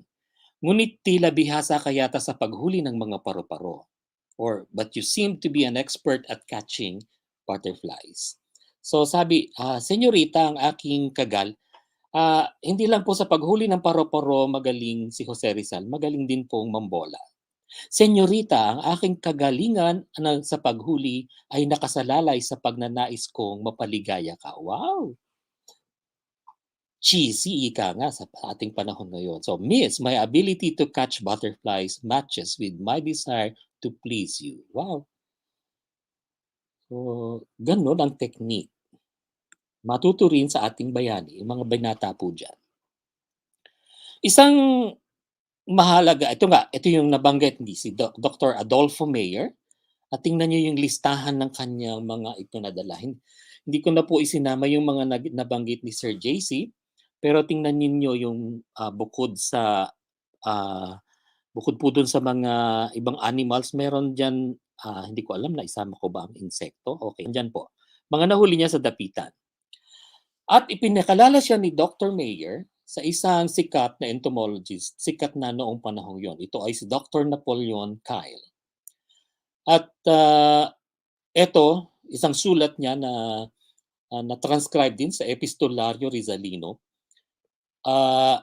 Kung makikita po ninyo, may naka-enumerate doon ng mga paro-paro at ano ang status plus iba pang insekto. Ibig sabihin, ito ay nung nasa dapitan na siya. Sabi lang may comment si Dr. Kyle na hindi po lahat ng inyong specimen nang dumating dito sa akin sa Austria ay Praga, actually sa Prague ay maganda ang kondisyon. Kaya sorry po pero ito yung pero in-identify pa rin ni Dr. Kyle.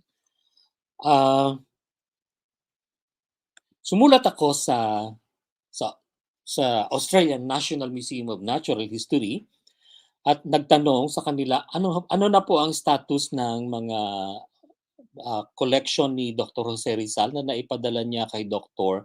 Napoleon Kyle. Napakabait naman nila at sumagot. Sabi nila, mahalaga po yung ang pinapahalagahan daw nila ang correspondence ni Jose Rizal sa kanilang pinakasikat na entomologist, si Dr. Napoleon Kyle. At unfortunately daw ay base na rin sa sulat ni Dr. Kyle ay halos lahat ay nasira pero may isang naiwan. Ito po yon. The remaining specimen, ito na lang po yung paro-paro na maganda at mukhang perfect pa. Yan po yung mismong specimen na nakolekta ni Dr. Jose Rizal sa dapitan at ipinadala niya kay Dr. Napoleon Kyle. Yan po yung deadleaf butterfly o Papilio daedalus. So, magaling, kung meron lang sana siyang means, kasi nga tropical lang ating country, kung meron sana siyang magandang dryer doon sa dapitan, ay sigurado sanang nakarating lahat sa mabuting kalagayan ng kanyang mga collection. Pero ganun pa man, Itong picture na ito ay kuha ni ating kaibigan, ni Mr. Sok Letana. Base sa kanya mga nakolekta sa dapitan, meron pa ring mga naipangalan sa kanya at ito ang isa sa syntypes at yan ang label mismo na ika nga, ang ipinangalan, ito po ay isang maliit na beetle. Kung titignan niyo, 1 mm po ito, ibig sabihin halos 5 mm or 6 mm lang yung haba ng beetle na ito. Maliit lamang po yan. Associated with dung, sa maliliit po na dumi ng hayop. At malimit nasa kagubatan. At pinangalan po Apogonia rizali. Pero maganda po ang itsura niya talaga. Yan, parang may pagka-metallic ang ibabaw. So ibig sabihin, may yan yung isa sa tatlo na ipinangalan sa kanya. Nabanggit ni Sir JC na yung flying lizard at yung palaka ay na-synonymize niya pero ng ibang scientist. Pero itong Apogonia rizali ay valid pa rin po. So yan, talagang forever na nakapangalan at nandyan yan. It's an everlasting monument honoring our national hero. At ang kagalingan niyan, siya po mismo ang nagkolekta niyan mula sa dapitan Mindanao. May iba pang mga ipinangalan kay Dr. Jose Rizal, pero ito ay after na nga at hindi na niya nakolekta. Halimbawa, ito, yung makita niyo yung Spathomelis rizali. Ang Spathomelis rizali ay tinatawag na handsome fungus beetle. At base doon sa description ng author, talagang ito ay ipinapangalan niya sa bayani natin na si Jose Rizal dahil parang humanga siya lalo na ang type locality nung Spathomelis rizali ay malapit sa dapitan. Meron ding dalawang subspecies naman ng paro-paro, katapi Silma evansai rizali at si Restis mainalis rizali na valid pa rin hanggang sa ngayon. Meron ding dalawang, hindi ko alam ang Tagalog sa Neuroptera, pero ito po ay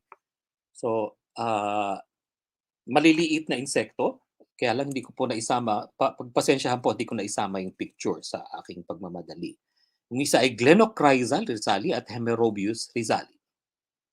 Meron ding dalawang, ang tawag naman natin, Trichoptera. Ito po yung mga insekto na ang kanilang uod ay nasa sa tubig nakatira. Pero kapag sila ay adult na, ay nagiging free-flying. So yun po yung Echnomus rizali at Hydropsyche rizali. Mahalaga ito kasi itong dalawa, yung Echnomus rizali at Hydropsyche rizali, katulad ng ibang Trichoptera, ay mga indicator ng kalinisan ng ating mga tubig. May lamok din na ipinangalan kay Jose Rizal, Aedes rizali, na ito ay sa order naman ng Diptera. At halos lahat ng yon insekto, yung ating unang nabanggit. Pero meron din si Dr. Alberto Barrion na ipinangalan na isang gagamba, Hogna rizali. At noong 1998, nung centennial nga ng ating Philippine Independence, may itinatag na bagong genus si Dr. Leonila Corpus Raros na genus Kalayaan. At isa sa mga species ng genus Kalayaan, tatlo po yun, ay ipinangalan niya kay Dr. Jose Rizal, Kalayaan rizali. So isang maliit na mite na mahalaga naman ang role ng grupo ng mites na yon sa decomposition sa isang forest ecosystem. So, kung tutuusin ang ating si Jose Rizal at ang ating iba pang mga bayani, they inspired eponyms o mga scientific names ng arthropods.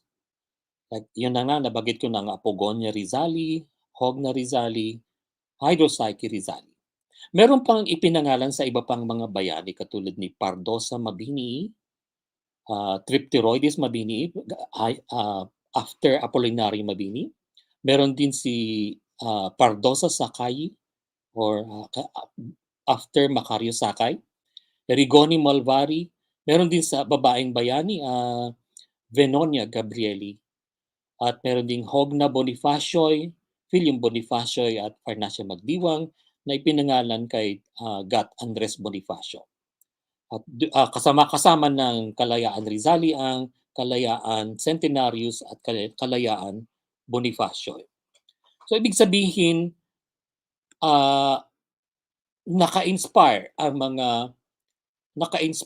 mga bayani, lalo na si Dr. Jose Rizal, sa mga kasalukuyang siyentista, lalo na itong nag-aaral ng biodiversity, na ipagpatuloy ang, kumbaga, taxonomy is attractive, like the flame, but we must be daring. Mahirap ang siyensyang ito, mahirap ang mag-aaral ng kalikasan, pero dapat maging daring. Ang ayaw ko lang doon sa parte ng kwento ay yung nasunog talaga. Kasi hindi dapat masunog, kasi meron na tayong mga modernong pamamaraan. Isa pa, ang mga inspirasyon, mga aral na naiwan ni Jose Rizal at ng iba pang mga bayani is to find our way forward. Nabanggit ko na rin ito nung QCC seminar. What is our way forward? Liberating our people so that they will be scientifically literate.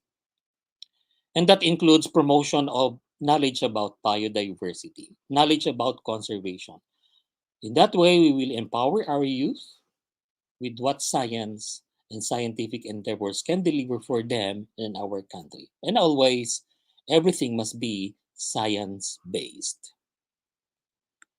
So, si Rizal na din na nagsabi, kinakailangan talaga marunong ang kanyang mga kababayan. Sabi nga niya, kailanman hindi ako natakot sa mga mananakop, mas natatakot ako sa kamangmangan ng aking mga kababayan. At siyempre, kung karunungan ang pag-uusapan, hindi lang basta matutong bumasa at sumulat, kundi matuto sa agham, scientific literacy.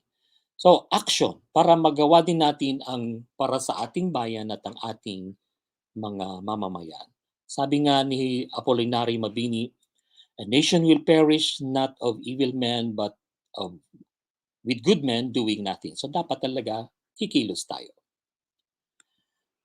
Gusto ko pong wakasan ang aking pananalita sa isang tula na aking naiambag sa ating conference, Dalit para sa Makakalikasang Bayani. Jose Rizal, ating paksa.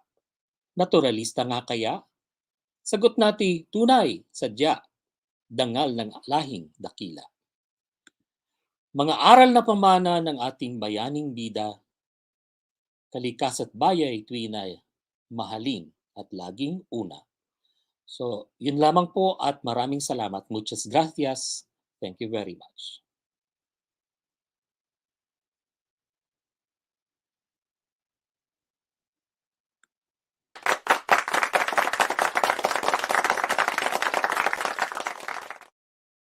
Ayan, maraming salamat po sa ating makatang tagapagsalita na si Dr. Lit sa pagbahagi ng inyong malawak na karunungan at sa pagpapakilala ng mga natatanging invertebrate species na ipinangalan kay Dr. Jose Rizal bilang pagbibigay pugay sa kanyang mga ginawang pagtuklas.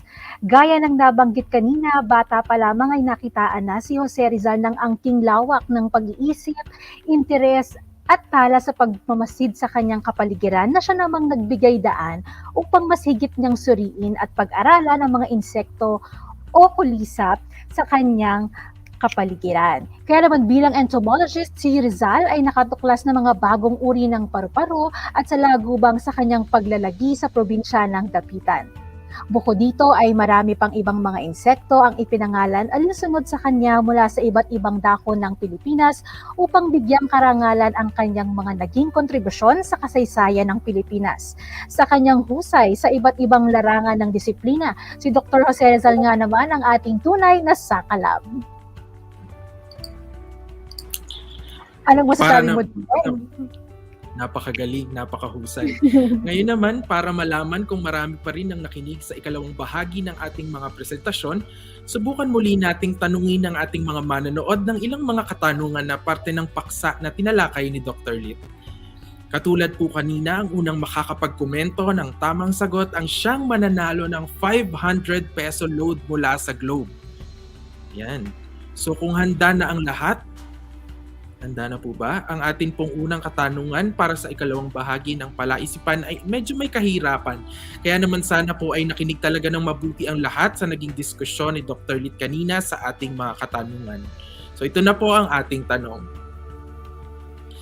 Ano ang scientific name ng isang beetle na ipinangalan kay Rizal dahil na-discover niya ito noong siya ay napiit sa dapitan? Ang beetle na ito ay humahaba hanggang 1 pulgada kapag ito ay matuturing na fully mature. Ulitin ko po, ano ang scientific name ng isang beetle na ipinangalan kay Rizal dahil na-discover niya ito noong siya ay napiit sa dapitan?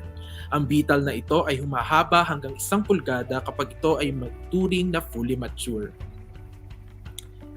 Ang galing, mukhang may nakasagot na po ng ating katanungan, kaya ipapakita na po natin ang tamang sagot.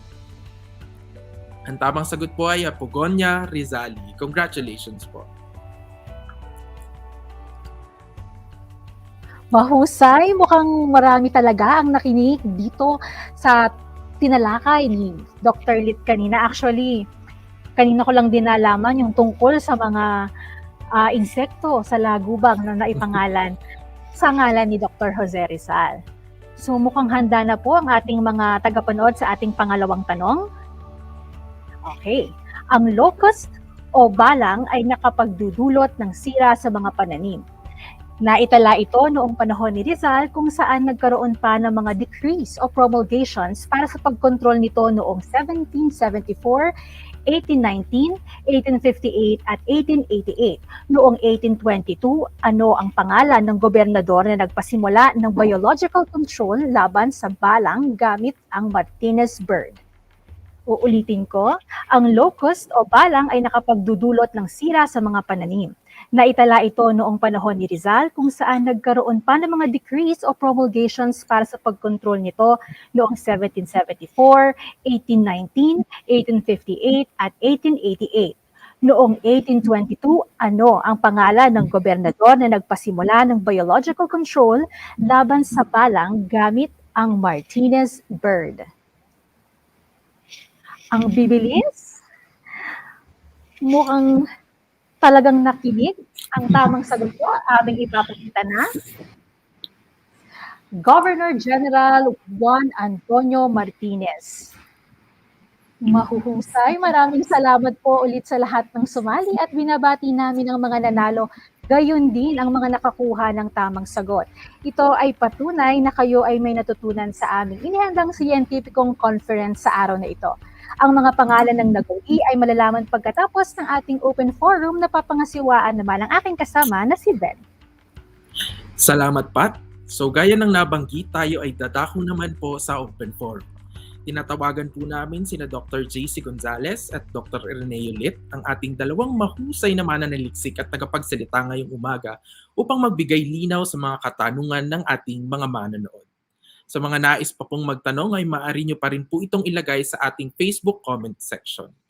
So para po sa unang katanungan, gaano katibay ang kasaysayan ng martyrdom ni Gat Jose P. Rizal? Mayroon na bang nag-attempt na baguhin ito? Ito po ay mula kay Ms. Melly Tenorio ng Eagle Broadcasting Corporation. So meron po ba mula sa ating mga tagapagsalita makakasagot po ng katanungan na ito?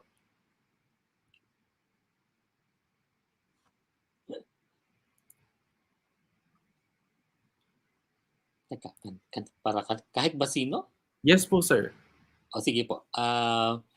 Palagay ko dahil maraming nag-aral tungkol kay Dr. Jose Rizal at kahit hanggang ngayon ay may mga nag-aaral pa, ang isa ay mga panunula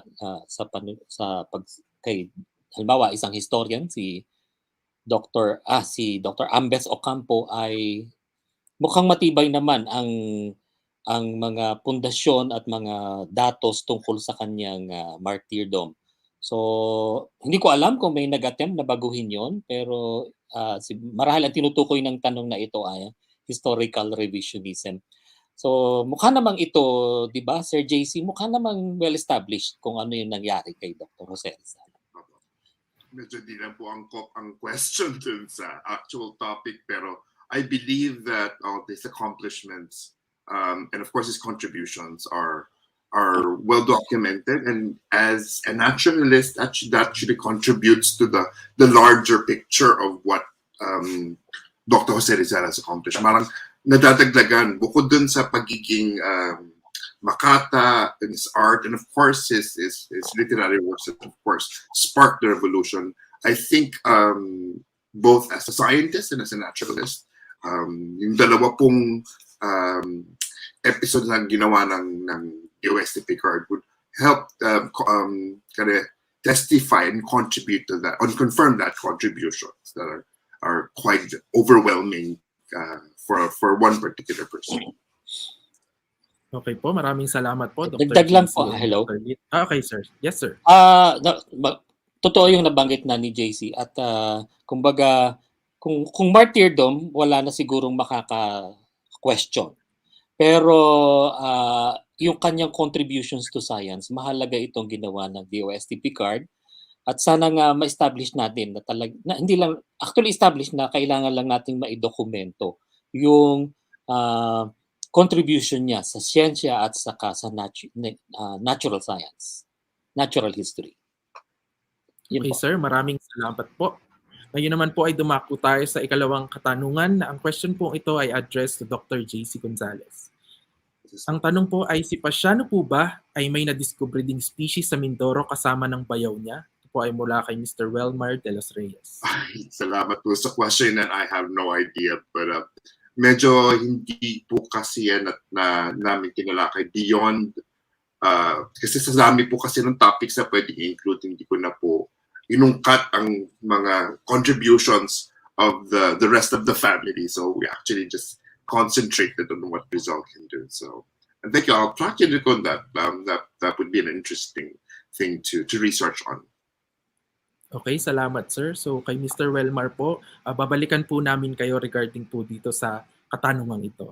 So para naman po sa ating sunod na question or sunod na katanungan, which among the species named after Jose Rizal still exist locally and internationally? How can this remaining species be protected from natural and human-induced hazards? Ang question na ito ay mula po kay Ms. Punzalan.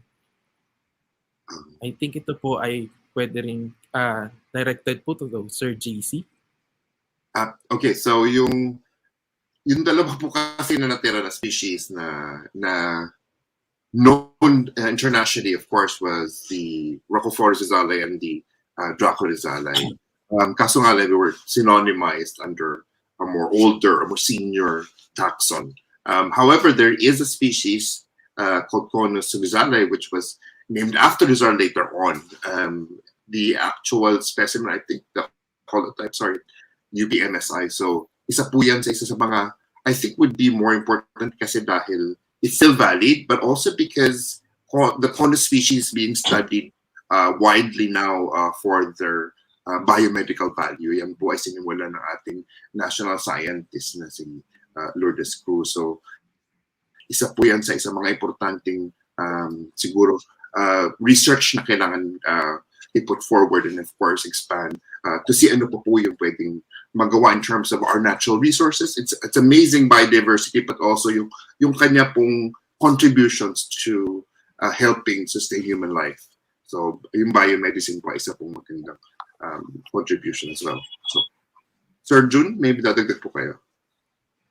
Yan ba yung kay wala akong alam din tungkol doon sa kay Pasyano at sa bayaw niya. So ito naman ay tungkol doon sa sa yung Apogonia rizali ay valid pa ang pangalan na yon, yung small beetle.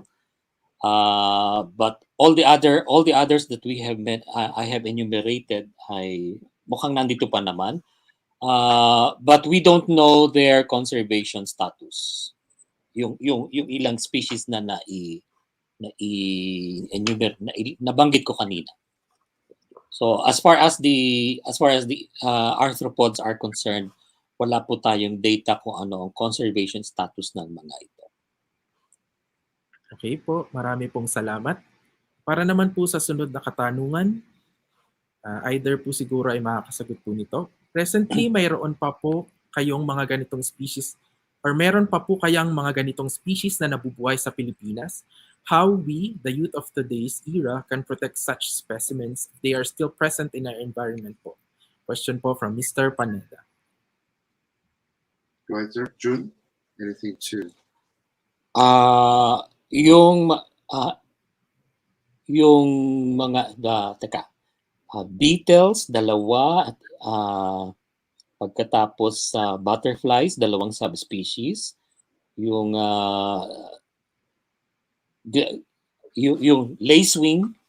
lacewings ay dalawa din. Yung tinatawag natin na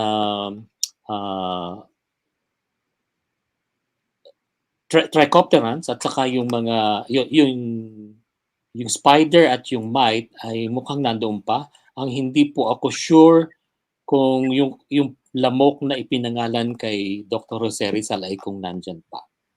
O sila ba ay na-overtaken na ng mga dominant natin na Aedes aegypti at Aedes albopictus, o nandyan lang sila kasi matagal na po yung huling pag-aaral ng mga lamok sa Pilipinas. So lahat ng ito, kulang tayo ng data kasi kulang na po ang mga taxonomists. So taxonomy is oftentimes relegated to the background, but it's actually pareho kami ni Sir JC na sumasang-ayon dun sa isang naglabas ng statement na taxonomy is the most underappreciated science in terms of value. Mahalaga siya kasi hindi naman mag-proceed ng any biology-based research nang wala ang taxonomy, pero kukunti naman. Pagka yung support sa kanya ay kukunti, mahina lang. So we need more taxonomists, but we also need to support taxonomic research. So that kasi ito yung foundation ng biodiversity conservation. Salamat po. Okay. Maraming salamat po, Sir Lit. Or mukhang may dadagdag po, Sir JC. Yes po, sir. So just to add to that, tama po yung sinasabi ni Sir na malaking bagay po sa atin ang biodiversity conservation. And I think angkop din po na tinanong po ito na atin tungkol po sa ano po magagawa ng youth. So just like Jose Rizal, you can be a naturalist. Hindi naman po kailangan talagang maging biologist. Mas maganda po kung mag-aaral po kayo ng biology, ng zoology, ng entomology, and of course, being more specialized to become a taxonomist kasi kailangan po talaga natin. At yan po yung tumitik ito sa tanong na meron pa bang nabubuhay ng mga ganitong hayop. Yes, Brachyphorus Rizale, which is now Pardalis, is still widespread. Actually, isa po yun sa pinag-aaralan ng UPLB-MNH. Yan po yung isang project pinag-aaralan nila sa Project Malaka at hanggang ngayon po nag-aaral sila sa MNH. At yung pong Draco Rizale, which is now Draco Guentheri, it still quite occurs around yung Western Mindanao up to Tawi-Tawi.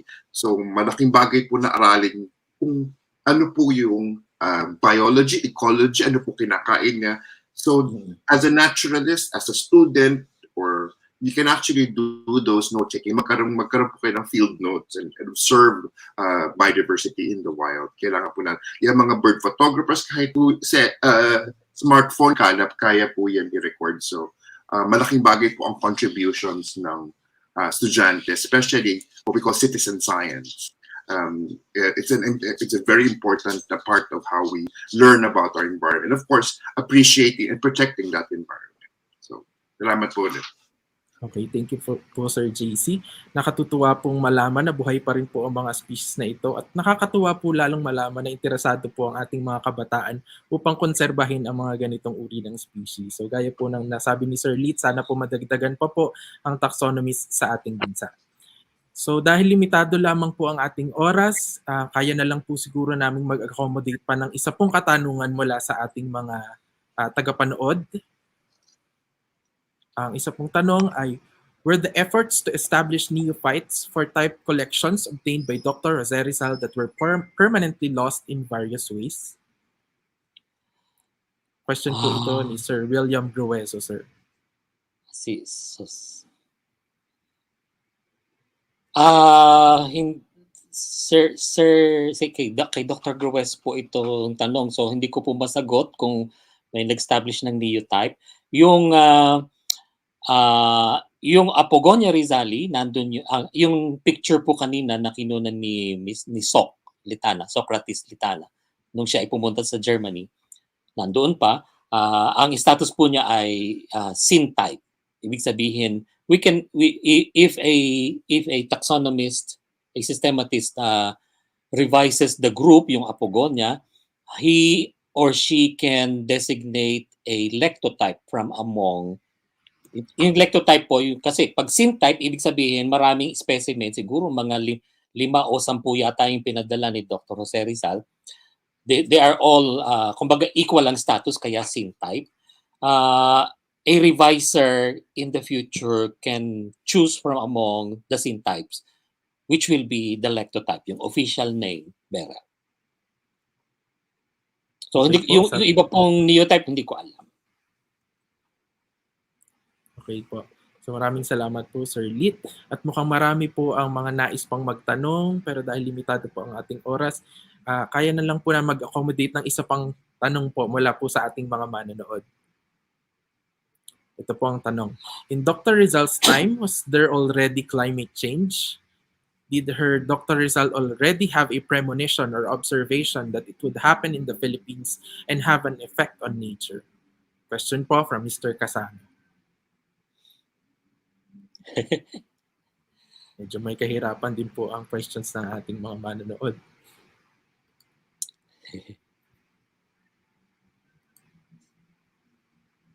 Naka-mute yata si Jason. Nagsasalita si Jay. Naka-mute? Ayan. I think the question is a bit more kasi hindi po yan nakasaad dun sa mga ni-review namin ng mga literature in terms of how it would be interesting to find out. Of course, there's a lot of things that happen, and I think in some of the mga works ni Craig that would be accounted for kung merong na-notice si Rizal as changes in terms of climate change at that time. Of course, there were a lot of typhoons affecting them, whether there was a stronger typhoon or not, hindi natin malam. But that would be something interesting to look into in terms of further research. But at the moment, we have no accounts of anything that connect directly to climate. Of course, ang malaking dyan is yung contribution towards biodiversity that he was able to help collect specimens that may be used to study further in terms of climate change. Kasi historical accounts yan eh. And of course, specimens are historical accounts. So you can get mga isotopes from shells to determine ano yung mga impact in terms of, say, changes in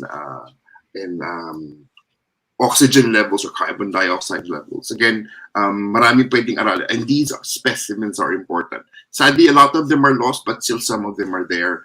And of course, yun yung importante siguro is keeping that heritage collections alive. And that, I think, is why heritage collections are important. Not just Jose Rizal's collections, but all heritage collections. So importante po na lahat ng museums, including not just the National Museum, but all the collections around the Philippines of historical values should be protected.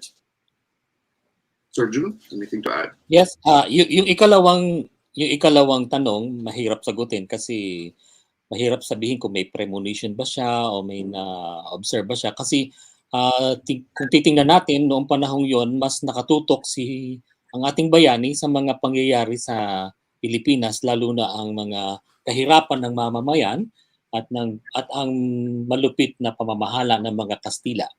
So mas maganda sigurong sagutin yung unang bahagi ng tanong, yung may climate change na ba noon? Kung babalikan natin yung pag-aaral ng ating mga climate change scientists, ay mukhang meron nang nangyayari noon dahil nagsimula naman ito nung tumaas ang carbon dioxide emission na matitrace natin ang mataas talaga noong Industrial Revolution. Nung una tayong gumamit ng coal at ng iba pang fossil fuels. Yun po.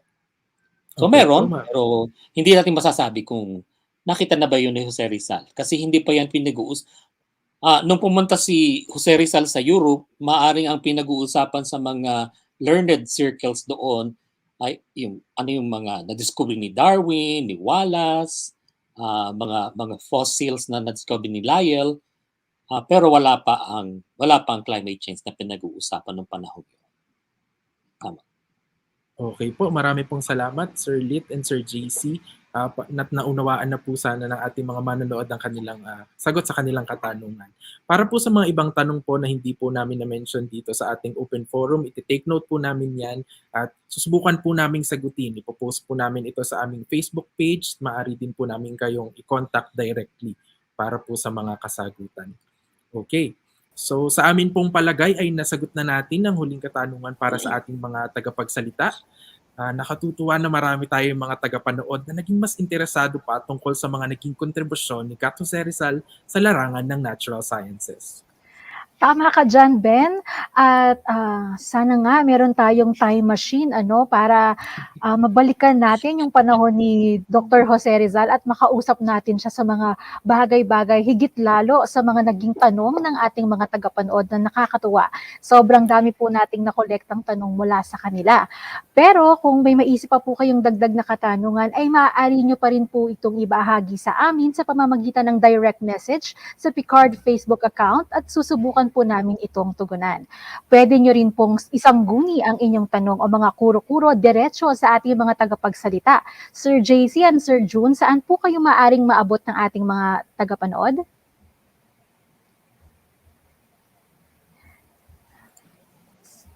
Yes, sir. Yes, Sir JC, kayo po ata ay nakamute.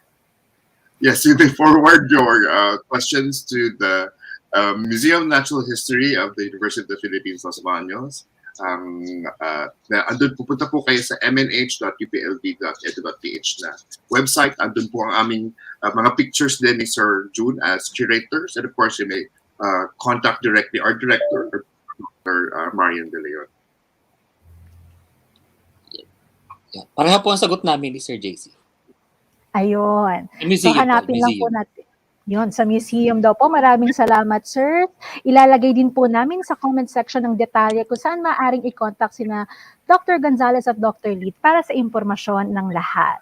Muli, maraming salamat po sa ating dalawang mahuhusay na eksperto mula sa UPLB-MNH. Paulanan po natin sila ng heart reacts, lalo na po sa kanilang mga naging estudyante sa UPLB. Isa na po ako doon kay Sir June. Hello po. So sa ngalan po ng DOST Picard, nais po namin igawad ang sertipiko ng pagpapahalaga kina Dr. Juan Carlos T. Gonzales at Dr. Ireneo L. Lit Jr. sa kanilang pagbabahagi ng kaalaman at karunungan bilang tagapagsalita sa ating scientificong conference na pinamagatang Jose Rizal, the Naturalist, honoring and remembering him at 125 na ginanap ngayong ika-31 ng Enero taong 2022. Ang sertipikong ito ay nilagdaan ni Dr. Reynaldo V. Ebora, Executive Director ng DOST Picard. Maraming salamat po ulit, sir. Okay po. So sa puntong ito naman po ay magtungo po tayo sa isa sa kaabang-abang na bahagi ng ating programa. Kikilalanin na po natin kung sino ang mga nagwagi ng 500 peso load.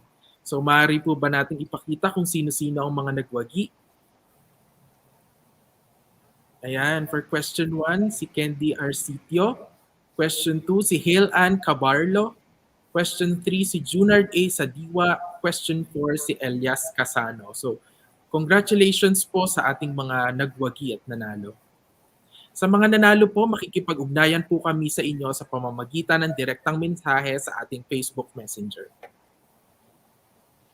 Ayan, pagbati po sa lahat ng mga nanalo, paalala po ulit, pati sa ating mga nanalo noong nakaraang Rizal webinar noong Disyembre, ang inyo pong premyo ay matatagpuan din sa direktang mensahe sa ating Facebook, sa inyong Facebook Messenger. Okay, upang formal naman po na isara ang ating programa, atin pong pakinggan ang mensahe ni Dr. Feliciano G. Calora Jr., Deputy Executive Director for Research and Development ng DOST Picard.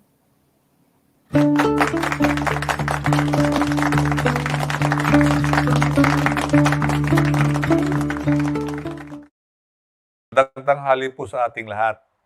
Kinagagalak kong ibahagi ang taus-pusong pasasalamat sa lahat ng dumalo at namahayag sa talakayang ito tungkol kay Jose Rizal, the Naturalist, honoring and remembering him at 125. Nais ko ding pasalamatan ang dalawang dibisyon ng DOST card na nagtulungan upang maikasakatuparan ang makaagham na talakayang ito sa pangunguna ng Forestry and Environment Research Division na pinamumunuan ni Forester Faustina Baradas at ang Applied Communication Division na pinamumunuan ni Director Marita Carlos. Sa ngalan ng DOST Picard, taus-puso kaming nagpapasalamat sa suporta ng mga sumusunod.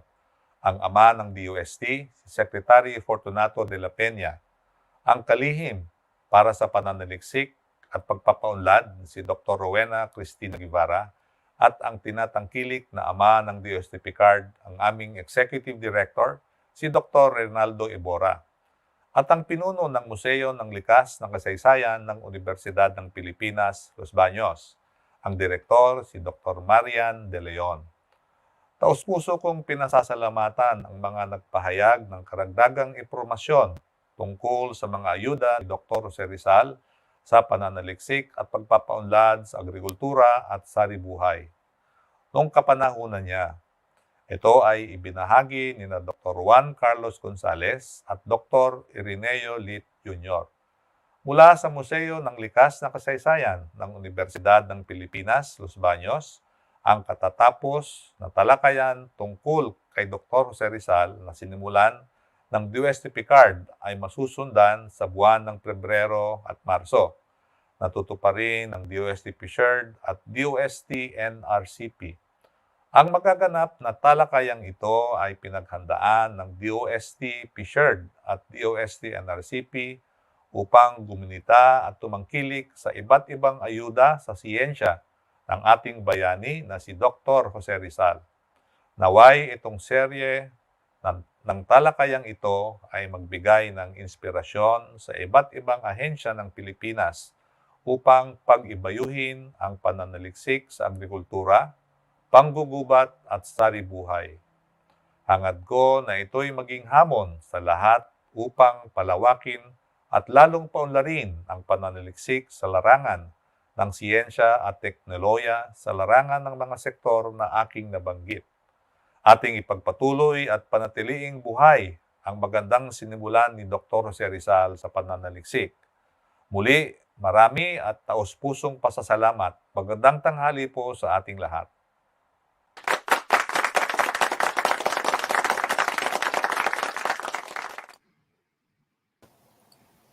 Maraming salamat po, Dr. Calora. Bukod po sa FERD.ACD ay naging kabahagi din po ng ating programa ang Management and Information Systems Division ng DOST Picard sa pangunguna ni Dr. Richard Amansek. Maraming salamat po sa inyo. Para sa lahat po ng nakibahagi at mga nais makakuha ng e-certificates para sa programang ito, makikita niyo po sa inyong screens ang link ng aming CSF form na kailangan ninyong makumpleto. Maaari ninyong i-scan ang QR code sa inyong screen o i-click ang link na ito sa comment section. Maaari ninyong sagutan at ipasa ang CSF hanggang alas 5 ngayong hapon. Importante po sa amin na marinig ang inyong tinig at mga suhestyon upang mas mapagbuti ang aming serbisyo. Kaya inaasahan po namin ang inyong mga pagtugon. Sa ating mahigit na 200 na tagapakinig at tagapanood, maraming salamat sa inyong paglahok.